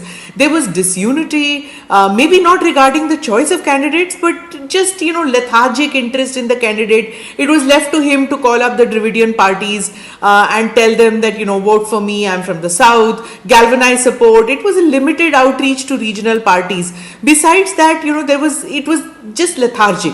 The entire campaign was, the leader of the opposition was missing from action in the past few days in the run-up. So, it was all left for the BJP to dictate the terms, and it exposed once again that, the opposition is unable to translate the outrage it has into some kind of an effective strategy to win. I want to ask Matthew Antony, the candidate, this whole thing about, Telugu pride, therefore we'll get TDP to vote for him. All three Telugu parties, BRS abstained, YSRCP voted in favor of the NDA candidate, TDP also voted in favor of the NDA candidate. It's probably the first time that, two parties that are so bitterly at loggerheads with each other voted for the same candidate. You are not even able to convince those parties, Matthew Antony. How are you going to convince the whole country about this whole campaign you've been undertaking for the last many months now about vote chori? What happened? There's no vote chori. If any vote chori has happened, it's 15 of your MPs have cross-voted in favor of the NDA candidate. Saka, how can you be so predetermined when you have 15 votes which are invalid? So we don't know the facts right now. We got 315, we got 300 out of that, and 315 is there. There is 15 votes which are invalid. We actually don't know. We need to find out. So you can't be so predetermined. No. One second. The numbers are. Jairam Ramesh claimed 315 of the opposition MPs have shown up, and they've all voted. Now, your candidate did not get 315. Your candidate got only 300. The 15 invalid votes are outside of those, which means those 15 invalid can come from NDA also, can come from neutral parties also, can come from India Alliance also. That's outside of the 15 less that your candidate has got. Your candidate has got 15 less, which means where did those 15 go? No, do you have that information where the 15 invalids are from all other ones? No. One second. Again, don't confuse our viewers. There were 15 others that are invalid, which is not the same 15 that your candidate did not get. Your candidate got, we do know, your candidate got 15 less than what your own leaders claimed. See, that's what I'm saying, to the records. I don't know who they have voted for. That's exactly what I'm saying. That's Some exactly of what I'm your saying. some of your folks have voted for the other guy. They have voted for somebody else, and I'm saying now there are 15 invalid ones. So we don't have a clear information about it. So how can you say that the whole 15 is not ours? Or the whole 15 is ours. How can you make a claim that? Because that would mean if all 15 invalid are yours, then the other 15 should have come to your kitty. The other 15 did not come to your kitty. So where is that other 15? I don't know at this point of time. See, that's what I'm saying. Analyze the numbers. We're going to analyze the numbers. I don't know at this point of time because the results came out just now, 10 minutes back or 15 minutes back. Anyway, no, my point is simply this. You pitch this whole thing as an ideological fight. The word that Akhilesh Yadav used this morning when Pallavi spoke to him is ye antaratma ki ladai hai. What is the antaratma, yaar? I mean, 15 guys have gone and voted for the other chap. What antaratma are you talking about? So, a vice president election, we have very clearly maintained from the very beginning that it's an ideological battle. And why is this ideological battle? It's against the constitutional breach which the BJP government has been doing this for the last 12 years. And the hijacking of the institutions, starting from the judiciary to the constitutional body of the election commission. That's a vote chori which we are making. So there is no election commission in this election. No, not in this election. We are not conducting this election. The Lok Sabha and Rajya Sabha Secretariat was conducting this election. Saka, let me. So they are also compromised. Lok Sabha Secretariat is compromised. Rajya Sabha Secretariat is compromised. If at all you want to interfere, then I'll stop. No, I'm asking you. Let me just complete it. There's no election commission in this election, right? So then who is the institution that is compromised? No, I am saying about the opposition campaign and why is this an ideological battle. We continue with our vote chori campaign about the election commission being compromised for the elections in the states as well as the Lok Sabha. We put up evidences there, and there is absolute silence. There is no debate on that from the other side. No EVMs. Good old fashioned ballot. Okay, Prime Minister Modi has just tweeted. One second. Prime Minister Modi has tweeted. 1 second, please. Congratulations to CP Radhakrishnan for winning the 2025 vice presidential election. His life has always been devoted to serving society and empowering the poor and marginalized. I'm confident that he will be an outstanding VP who will strengthen our constitutional values and enhance parliamentary discourse. Radhika Kera, I come back to that point about no EVMs, no election commission. And yet vote chori happens, and Matthew Antony and Jairam Ramesh have all been saying that Akhilesh Yadav, this is ideological. So those 15 guys who cross-voted clearly don't believe in any ideology. That's why they cross-voted. Jai Hind. First of all, let me extend my congratulations to Shri CP Radhakrishnan ji on this emphatic victory as the Vice President of India. Winning with 452 votes against 300 is not just a margin, it's a mandate, and one that speaks volumes about the strength and unity of the NDA. Now, like you were talking over here, that they could not convince the others.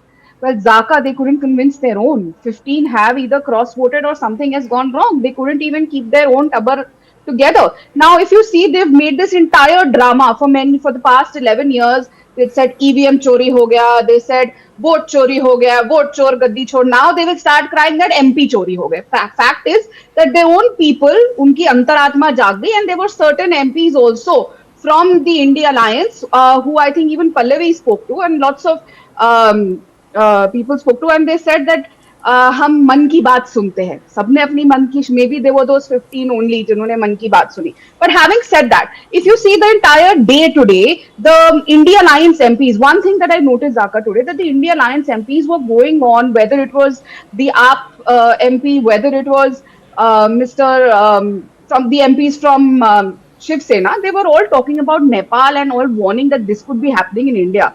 Well, Nepal actually happened in the India Alliance today. They could not keep their own people together, and we've seen that whether it is the India Alliance people, whether it is those who are not a member of the NDA. So I have the breakup. And I want our guests to pay attention to this and our viewers to pay attention to this. Out of the 15 invalid votes, the breakup is as follows. 10 of those 15 invalid votes were NDA, and 5 of those invalid votes were of that of the opposition, which means that the opposition had 5 invalid, the NDA had 10 invalid.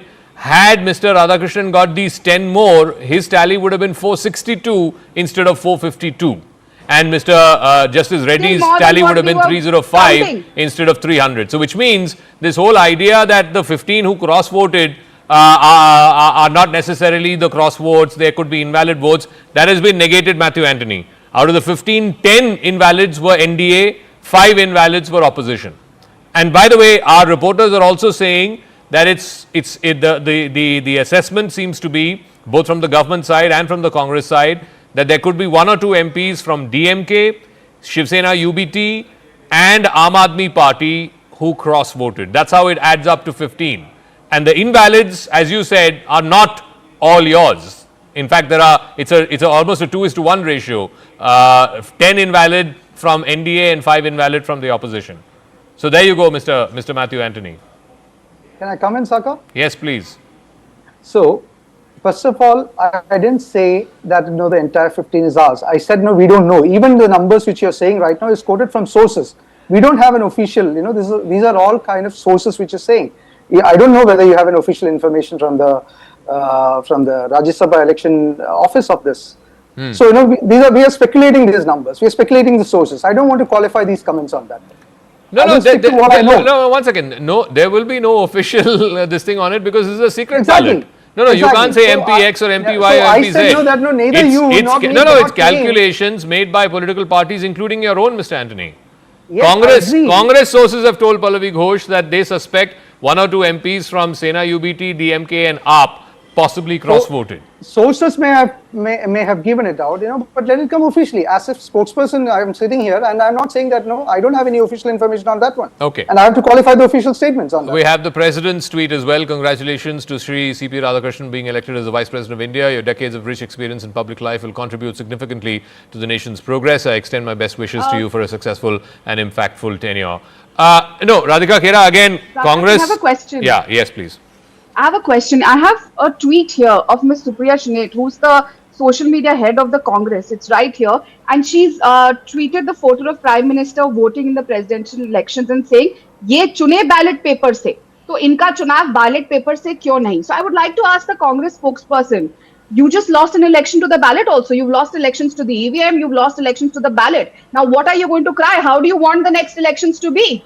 If EVM you're losing, ballot you're losing, you're not able to keep your MPs together. जो भी हुआ है 15 vote तो आपकी कम हुई हैं. The fact is that you people, your own people are not believing in you. Your alliance is not together, and you are going and fighting and blaming the Bharatiya Janata Party and the NDA, and you are degrading the post of the Prime Minister by again and again saying vote fundamentally, I said this in the morning, and I say this again, Smita Prakash.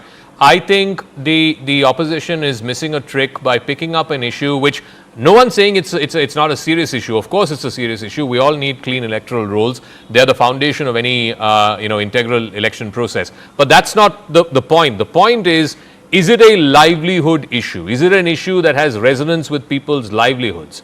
Jobs are, inflation is, unemployment is. All of these are issues that affect people's lives.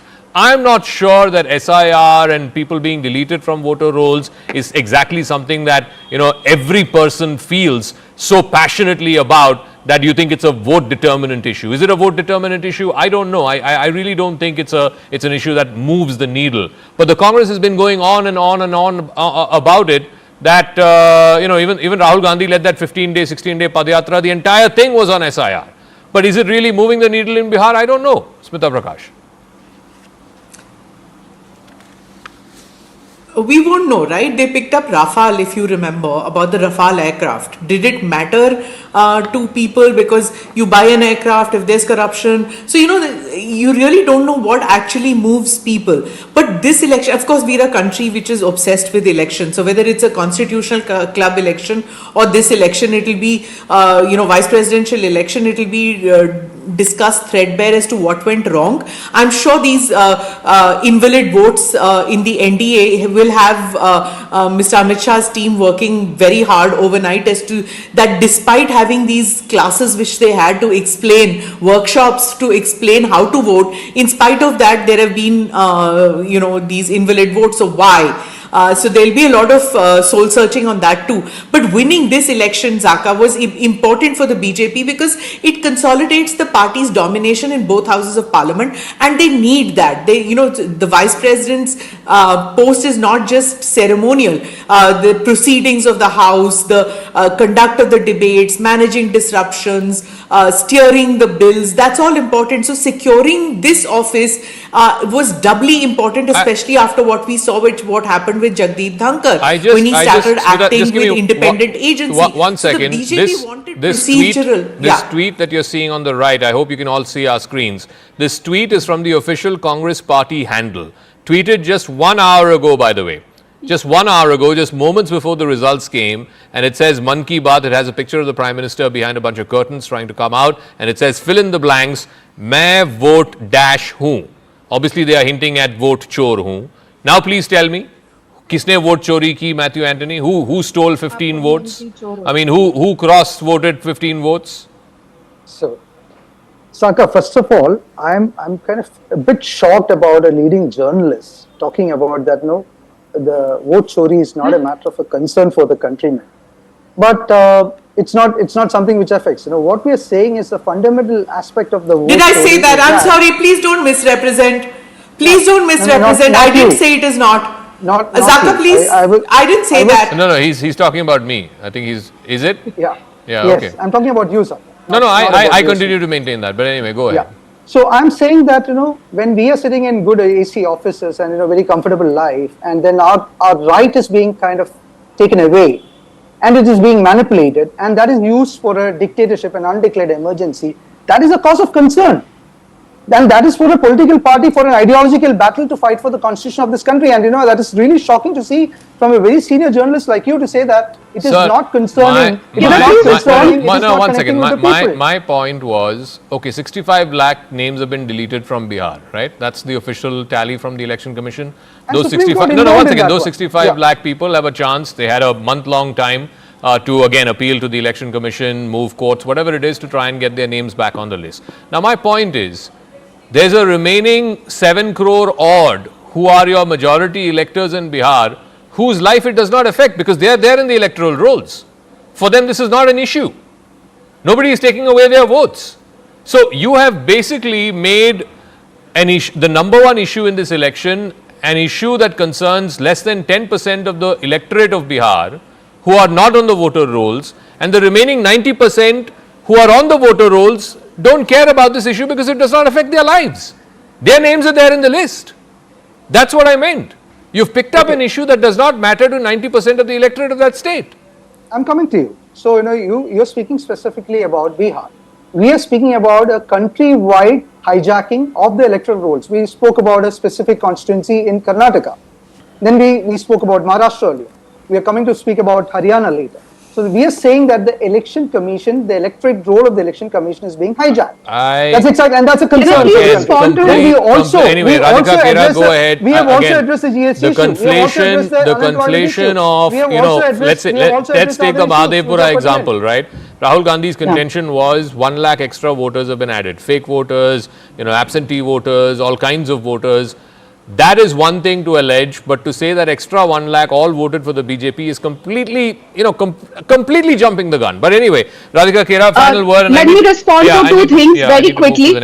Quickly. First, the Congress spokesperson is talking about an undeclared emergency. Well, sir, after the tweet that the Congress just did with the Prime Minister's photo, after the tweet of Supriya Shene, if this was the emergency of Indira Gandhiji's time, both would be in jail, and so would be the man who called for Boti of the Prime Minister, who's an MP who walks with Priyanka Vadra ji, and also all those MPs who sat outside the Indigo plane and said ki Modi teri kabar khudengi. Having said that, second thing, you're talking about vote chori in Haryana. Boss, you haven't even elected your leader of opposition in the last 11 months. 11 months हो चुके हैं चुनाव हुए हुए. You don't have a leader of opposition and you're talking about vote chori. Your minister, Mr. Rajanna, was removed from power because he exposed Rahul Gandhi's claim that all this was during the Congress government, and it is the Congress to blame for this. So this is the real emergency which continues the same emergency mindset within the Congress. I got to leave it at that. I got to leave it at that. I want to go to the other story, which is a huge story happening right in our neighborhood, and it has huge ramifications for us here in India as well. There were fairly unprecedented scenes in Nepal over the last couple of days, but today was something astounding. A Gen Z revolution, as they're calling it. These were protests that were led by young people over a host of issues. There was corruption, there was unemployment, there were these political Nepo kids, as they are known. The trigger, of course, was the social media ban, which then was later revoked. Earlier this morning, the Nepal government revoked that social media ban, but eventually these unprecedented protests have taken down not just the current Prime Minister, KP Sharma Oli, who was forced to resign. It has also targeted all the prevailing figures of the political establishment of the day, whether it's former Prime Ministers like Mr. Dioba, Mr. Prachanda, etc. In fact, the Finance Minister in Mr. Oli's government was chased down in the road outside his house. He was chased down and attacked. A former Prime Minister's wife was burned to death inside her own house. There was palpable anger on the streets of Kathmandu and other cities at the social media ban, which was a very inept and a ham-handed move to do by the KP Oli government. And then they withdrew that given the kind of unprecedented sort of protest that we saw. But I think the real tipping point, and no one expected this, was the killing of the 19 children, the 19 students, many of them, and we spoke to eyewitnesses who said that many of those kids were minors, they were wearing school uniforms, and they had their ID cards out. And yet, the police, the law enforcement shot them dead, and 19 of them died. That had become a complete turning point in these protests, because up until then it was about social media, it was about corruption, it was about a whole bunch of things, whole bunch of grievances. But when those kids were killed, it became that this government has to go, the political establishment has to go. And today the anger that started from the killing of those students, it felled a 4-term Prime Minister in Mr. Oli. The army chief will be addressing the nation. He's asking for peace and calm. There could likely be some kind of an interim caretaker government, and eventually there will be elections. But we have seen this script play out. We saw this in Colombo 2 years ago, we saw this in Dhaka last year, and now we're seeing this in Kathmandu. The question is, what happens next? But I want to play out some of the pictures, some of the most dramatic pictures that happened today, and I want to go across to our video wall. First, there was arson at Mr. Kanal. He's a former Prime Minister, his residence. His wife, who was inside, unfortunate to be stuck inside the house, was burnt alive to death. This is the residence of former Prime Minister Jalanath Kanal. His wife was inside. She sustained severe injuries, and then by the time they took her to hospital, she was pronounced dead. Ex-Prime Minister Sher Bahadur Deuba, the leader of the Nepali Congress, look at him, he's bleeding from his forehead. His wife, who is a foreign minister, was also attacked, Arzu Rana Deuba. Both of them assaulted by the protesters. Footage showing Mr. Deuba there coming out with blood stains and bleeding from his face, bleeding from his forehead. This was in the aftermath of the attack at his residence. Then you have the current finance minister in the outgoing government of Mr. Oli, Bishnu Prasad Paudel, who was seen running on the streets. That's the man. You can see him in a shirt and in his white vest, being kicked, being dragged, being hit on the head, being put down onto the ground as he was trying to run for cover. He's beaten black and blue. These Gen Z protesters broke into the parliament, into the Supreme Court, into the central secretariat of the Nepal government. They set fire to every one of these buildings. Any building that represented sort of the seat of power or the official establishment in Nepal was vandalized and set on fire. Basically, this was rage against the existing political dispensation, which completely went into the territory of lawlessness. Let's listen into what the protesters were saying. They're largely young people. They are in their 20s, in their early 30s. What did they want, and why did things come to such a pass that they were willing to set buildings on fire? They were willing to physically assault some of the leading politicians in the country. ये देश हमारा है, ये जिंजी लोग का देश है, ये नेता लोग सब भाग गया, ये नेता लोग काम चोर है, भ्रष्टाचारी है, और ये देश के लिए ये जिंजी ने 2 दिन में सब कुछ कर दिया। ये इस नेता सब ने हमारा 19 वर्ष खा दिया, और अब हम लोग का प्रधानमंत्री होना चाहिए, और अब हम ये पार्टी का नेता नहीं मानते हैं। आज हमारे नेपाल में संसद भवन ने पूरे जनता ने मिलके, जेनजी ने मिलके आज आग लगा दिया है। कल नेपाल पुलिस ने जितना ज्यादा किया है ना, कल कल कमती में 19 लोगों को स्टूडेंट को नेपाल पुलिस ने गोली मारा, चुन चुन के गोली मारा उसने। चुन ये जो हुआ है ना, ये इतना कुछ ये सोशल बैंडिंग के लेके नहीं हुआ है। हम लोगों को चाहिए यूथ लीडर चाहिए।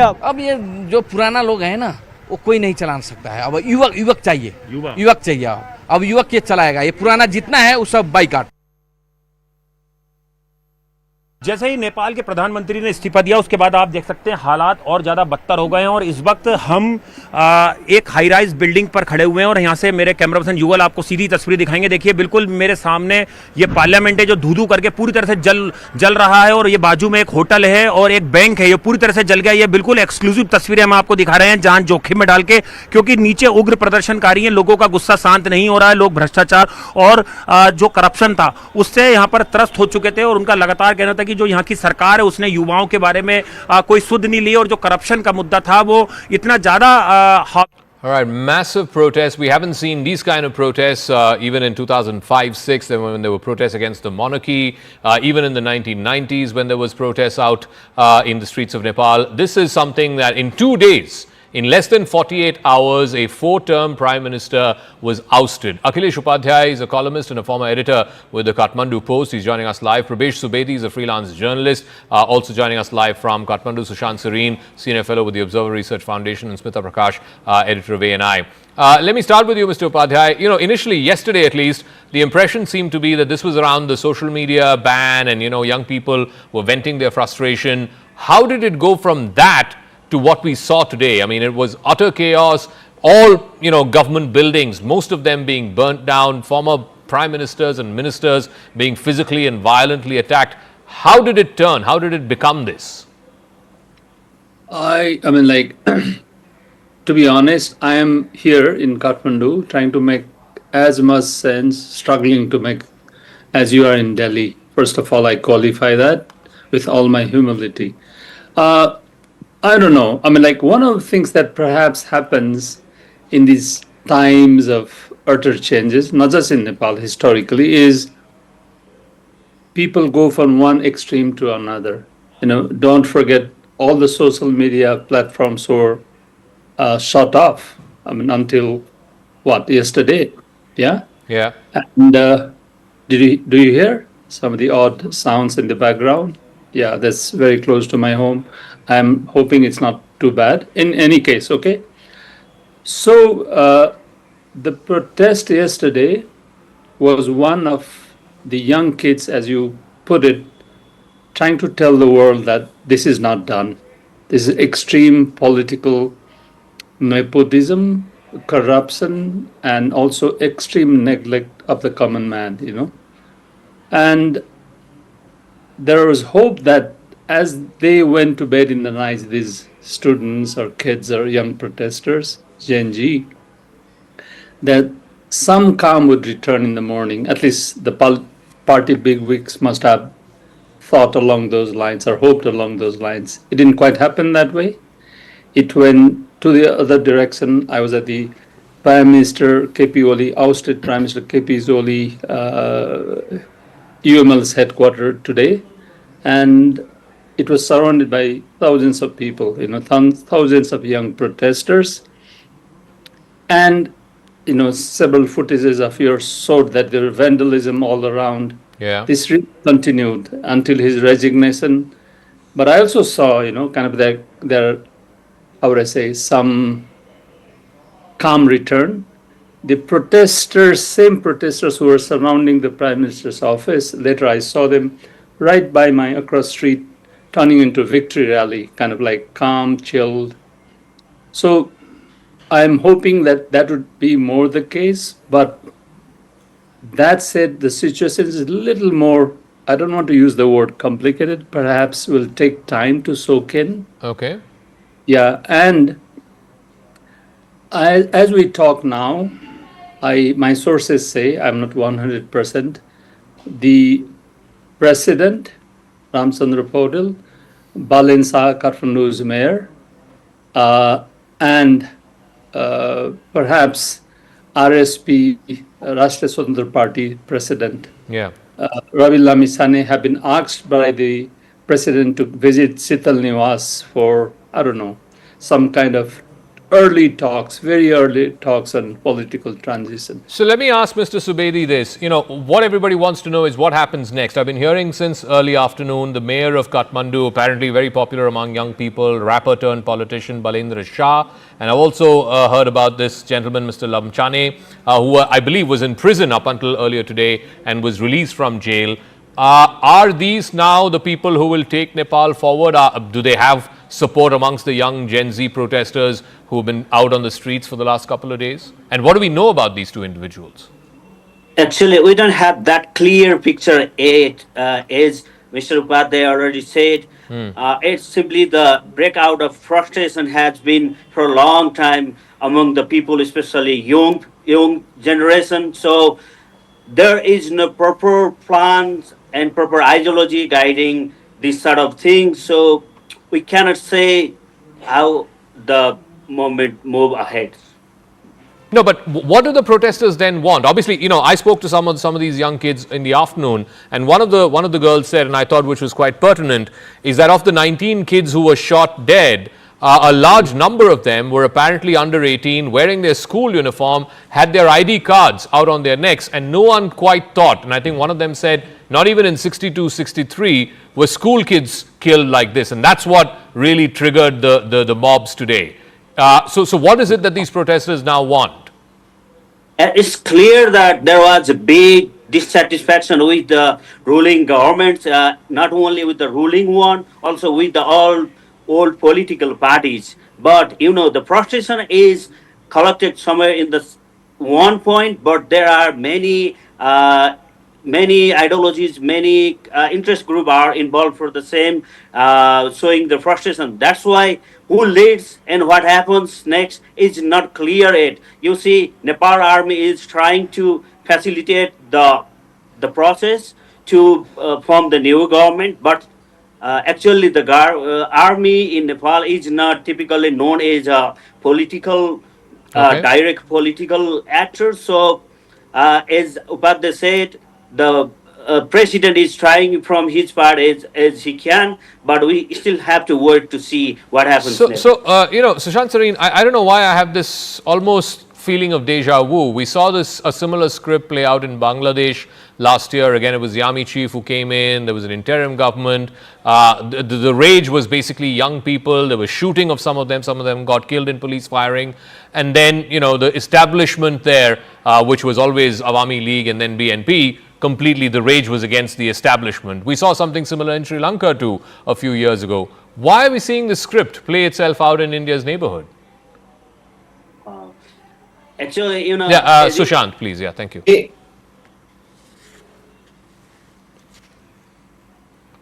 Oh dear, we've lost the audio with Sushant. We'll try and fix that in just 1 second. Smita, you want to take that? Yeah, so I get what you're saying, but what we have seen in the past 30 years is protest and instability, and this time it does seem that it is organic in nature. But you can't deny that what one of the persons that you spoke in from Nepal, who said that there are several interest groups involved out here. So there could be international players as well as national players, and Nepal standing at crossroads, teetering between reform, chaos, interest groups, frustration of the youth, which have really frustrated that 14 governments in just 17 years. So democracy is just not getting hold, and the young are frustrated. They don't remember what their older generation talk about the stability of the during the Raja's period and things like that. They don't know about that. What they can only see is corruption, factionalism, weak institutions, and politicians just recycling themselves all the time with no accountability, whereas their children seem to be having a great life, posting these pictures on Facebook, showing that they are holidaying in Switzerland. So that's why you saw Nepo kids and things like that being hashtagged. And so, when you talk about are there interest groups, there could be China playing a role, there could be Americans playing a role, there could be so many who are seeing their strategic rivalries playing out, like they played out in Sri Lanka, like they played out in Bangladesh, and they played out probably in Indonesia also, and that could be happening in Nepal. But at present, It's not clear.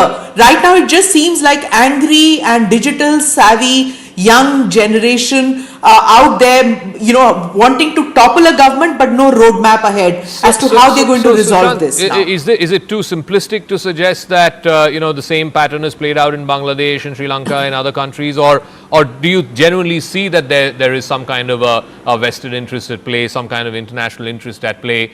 Because obviously from country to country there could be local factors as well. This Nepo kids thing I found quite interesting, because it's the first time I'm hearing something like that in a South Asian country, where youngsters have come out and said Nepo kids are having it great, but we are not.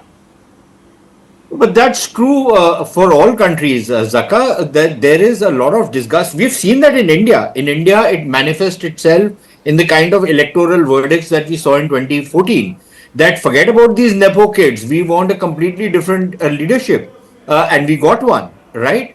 Because there was a lot of disgust even in India that just because you're the son or grandson or great-grandson or great-great-great-great-great-grandson of somebody, and just because you think that your nose resembles your grandmother, you deserve a position in the government, it's not on. So there is a lot of disgust even in India, and I suppose among all generations across the world with Nepo kids. But there are other organic factors. I think some of it my colleagues on the panel have listed out. Smita has spoken about corruption and the kind of musical chairs that was going on in Nepal. Completely feckless governance. There was virtually no governance. It was almost like everybody was only interested in the political machinations on how to come back into power, and Oli being emblematic of that.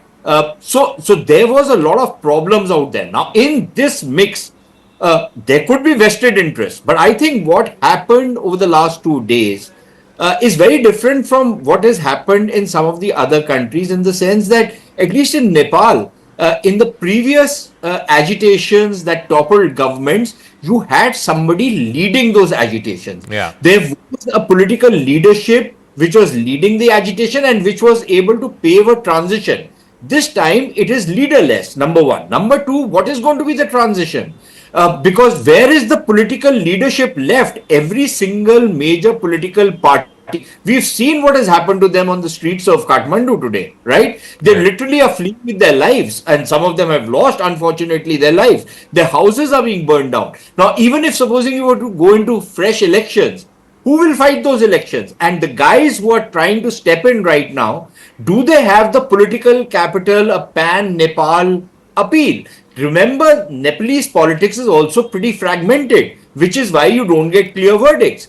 Will you get a clear verdict now if you go into an election? What will the leadership be like? What are the new plans they have? It is one thing to do rabble-rousing through rap music, right? But it is quite another to run an administration and to deliver the people what you are promising. So, Mr. Upadhyay is shaking his head. I think Sushant has a point in as much as when the protests happened against the monarchy, there were already established political parties, and then of course the Maoists came out and they formed a political party, and then when this move happened towards a constitutional republic, again, there were leaders who were leading that, right? Now, there are two names I keep hearing. One is Balen Shah, the other is this Mr. Lamchane. My point is, do they have pan-Nepal, popularity and organizational structure, not just voters who will vote for them, but a political party that will go out there and campaign and convert this anger into a democratic exercise of going out there and casting votes. I mean, both are said to be in their 30s is what I'm given to understand. And Yes. not from established political parties. Okay, good questions again. I would put it this way, let's not forget that every individual, no matter how young, has a personal agency. And it has to start somewhere. So BJP's history in the 90s, how many seats did it have? Where is it now? I would ask Indian viewers to look into it and not be so dismissive so quickly to the agencies that are like shaping up in the neighborhood. That would be pretty, I would say, standard response from a big neighbor. Some of you very bright people. One. Two, I'm not condoning violence at all. I can hear the gunshots probably. If anyone is nervous among the audience here, it's Mr. Subedi and I, right? Yeah. But you have to hope, right? If you believe in democracy, you have to hope, and also you have to believe in constitutional process. So this idea that a party given doesn't have a pan-Nepal perception comes with such a preconceived notion that all parties start mature without any history, But it is these defining moments that make a small party big, fast, overnight, and the leaders are born in times of crisis. No, I just want to give you the examples of, let's just take the subcontinent itself, right? In Sri Lanka, eventually the person and the political party that benefited is currently the president of that country, but he was an established political party. In Bangladesh, the problem is that even after a year after the previous establishment was thrown out, they've not been able to find a consensus. They've not been able to even hold elections because the existing political establishment, the trust with it was so low, or the young people were fed up with that establishment, that they decided to throw it out lock, stock and barrel. The same thing is happening in Nepal. I mean, every prime minister of any kind of political hue or stripe, whether you're a Nepali Congress politician or a Maoist politician or a UML politician, everybody's been targeted. So what's left? I mean, I don't see anything other than a political vacuum. What comes into that vacuum? That's the question. Okay, there is always a question that the political vacuum will remain. Yeah. Not going to kind of like forecast and say it's going to be all stable within few months or few days or weeks, Mm-hmm. But there is also every possibility that new generation fed up with sustained political stability, not just new generation. I'm hardly a new generation, as you can see, but there is in these, I was talking to a lady yesterday. Okay. Young 24, 25-year protester in scooter. Yeah. Mm-hmm. And she said this to me: I have never seen a cohorts of this size in my life, and we don't even belong to the same geography. So you know what I mean, right? Okay. So I don't know what's going to coalesce, but I would like to think there is distinctly a scenario, where this would happen. The second point, yes, it is organic, as Smita rightly put it. There is a possibility that there are vested interest groups in this, like such a large-scale protest. Points taken. And the idea that 1990 protests were led by parties, just as the 2006 another mass movement, and this is not, makes also this protest very unique and is a product of, how would I put it, social media platforms. Okay.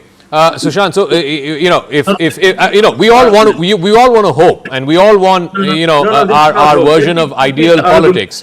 But here's the thing. So I'll give the final word to Sushant, because I also have to wrap up. Is that what Mr. Upadhyay is saying is, if this goes right, this could be the equivalent of the Arab Spring in Nepal. This could be Nepal's spring. Zaka, you know how the Arab Spring worked out, right? You know that. Now, I can understand if Mr. Upadhyay is being optimistic. Yes, why not? But look, the analogy which he gives is wrong. The BJP started in the 1950s as Bharatiya Janata, and it took decades to reach a point where it finally got a subject on which it could actually start winning elections. And even then, it took them about 12 years to win elections. The only closest example we have is a party like Aam Aadmi Party, which took about 2 or 3 years. And look, you know what a hash they have made of things, especially in Punjab, and not that they did a very good job in Delhi. I think the best chief minister Delhi had was Sheila Dikshit. So there is certainly that problem out there. And the problem is also going to be that even I am 25 years old, right? Mr. Upadhyay might be very old, but I consider myself to be 10. But the fact of the matter remains that, running an administration is a very complex task.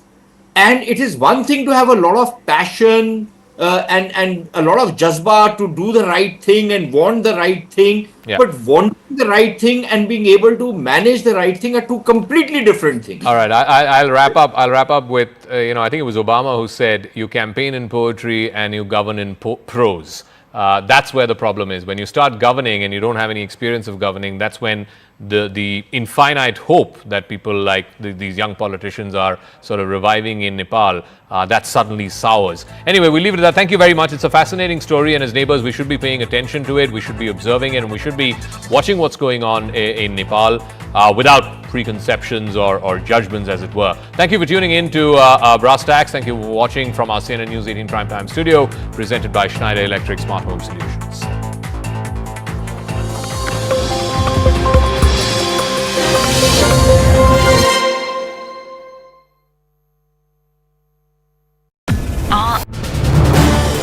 This is News 18 Network.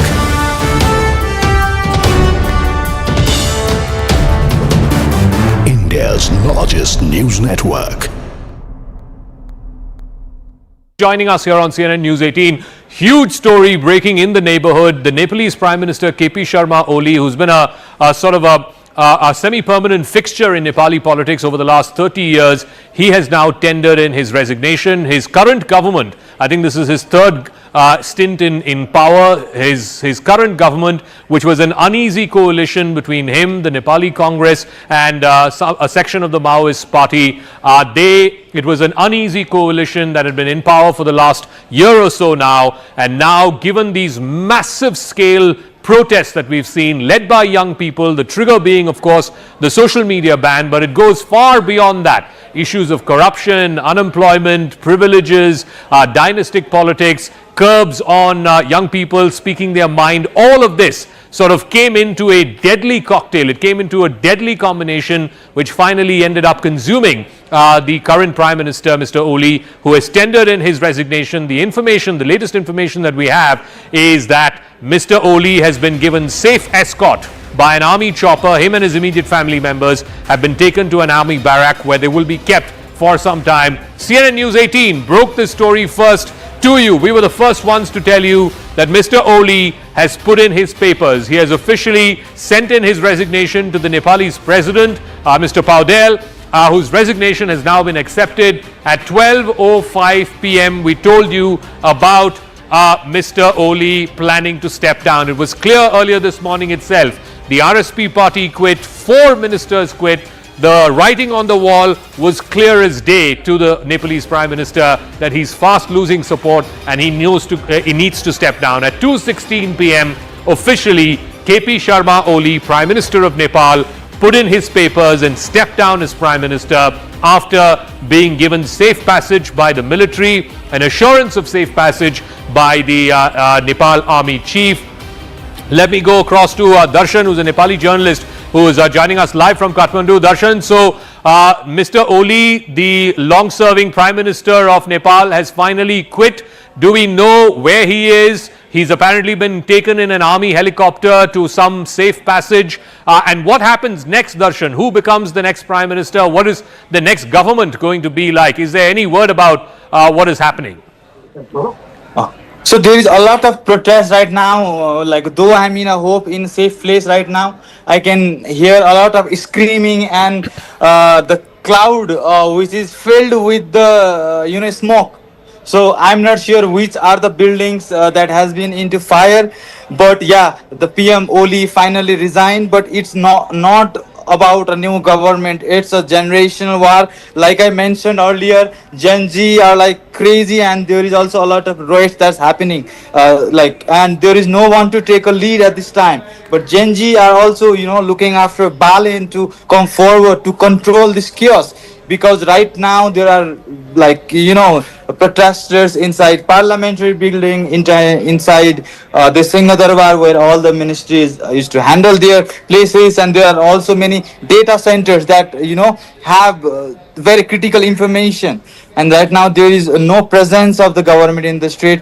Nepal police and APF have already said that the situation is not in our control.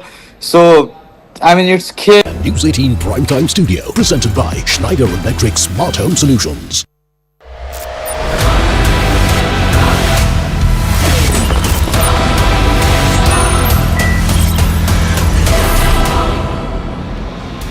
We're live from the CNN News 18 Primetime studio presented by Schneider Electric Smart Home Solutions. Viewers, it was all over in less than 48 hours. Mobocracy. Yes, this was no spontaneous uprising by some stifled youth. This is a lynch mob that accounted for another government in the subcontinent. Over the last 48 hours, viewers, these mobsters who have banded together under the moniker Gen Z have rampaged, forcing Nepal's communist Prime Minister KP Oli to resign. Now, viewers, a lot more has happened. And these are not any cool students, viewers, as they are being called by the entire liberal Western press, starting with some of the most famous ones, viewers. These are brigands. These are, viewers, the militia of some sort of organization that has penetrated the country. And while Oli is being reportedly sheltered by the military, even as he plans his exit out of the country, his colleagues, viewers, in government haven't been so lucky. Some cabinet ministers were chased by mobs. Look at that, viewers, to the right of your screens. That man who's being kicked around, he's the finance minister of Nepal. The finance minister of the country chased through the streets like a common criminal. He may be one. Try him in a court. Not on the street. And at one point, he was stripped of his clothes and chased down a shallow stream soaked in blood, viewers. This man. The wife of a former prime minister burnt alive after she was thrashed. Visuals that I can't even begin to show you, viewers. We don't want to. A former prime minister, there he is in the middle of your screens. And that's an ex-Nepal Prime Minister Kanal's wife. Brutalized, killed, set ablaze. And then, viewers, let me show you a former Prime Minister attacked. He's only alive because the military formed a ring around him. There you can see him, viewers. Blood dripping down his shirt. His aged wife beaten black and blue. The mob fury ignited by hashtags on social media berating the Oli regime for being corrupt, nepotistic and authoritarian has torched the parliament, even the Supreme Court, the Hilton Hotel, businesses, homes, institutions, media organizations. Indeed, the Oli government was all this, viewers. It was nepotistic, corrupt, and perhaps even more. I certainly don't hold a candle for Oli, who's a Chinese stooge who had no love lost for India. Let me tell you that. But I do hold a candle for democratic constitutionalism. And yes, I condemn this street-driven bloodlust. It has no place in our world, and it should not be valorized. And viewers, this is not the way civilized, mature democracies respond to governments that have contempt for constitutionality. And it is unfortunate that there are some very malevolent minds that are calling these brigand youth leaders heroes, revolutionaries. Delhi is looking at developments cautiously. Nepal is the third neighboring country where mobocracy has challenged the state. The question being asked in government circles is whether it's all a coincidence or is the mayhem the result of a conspiracy. There are many who believe the CIA is behind the uprisings in Dhaka, Colombo, and now in Kathmandu. I can't confirm that, this channel can't confirm that, viewers, but there is talk. And if it is true, then viewers, from Pakistan onwards, we are being surrounded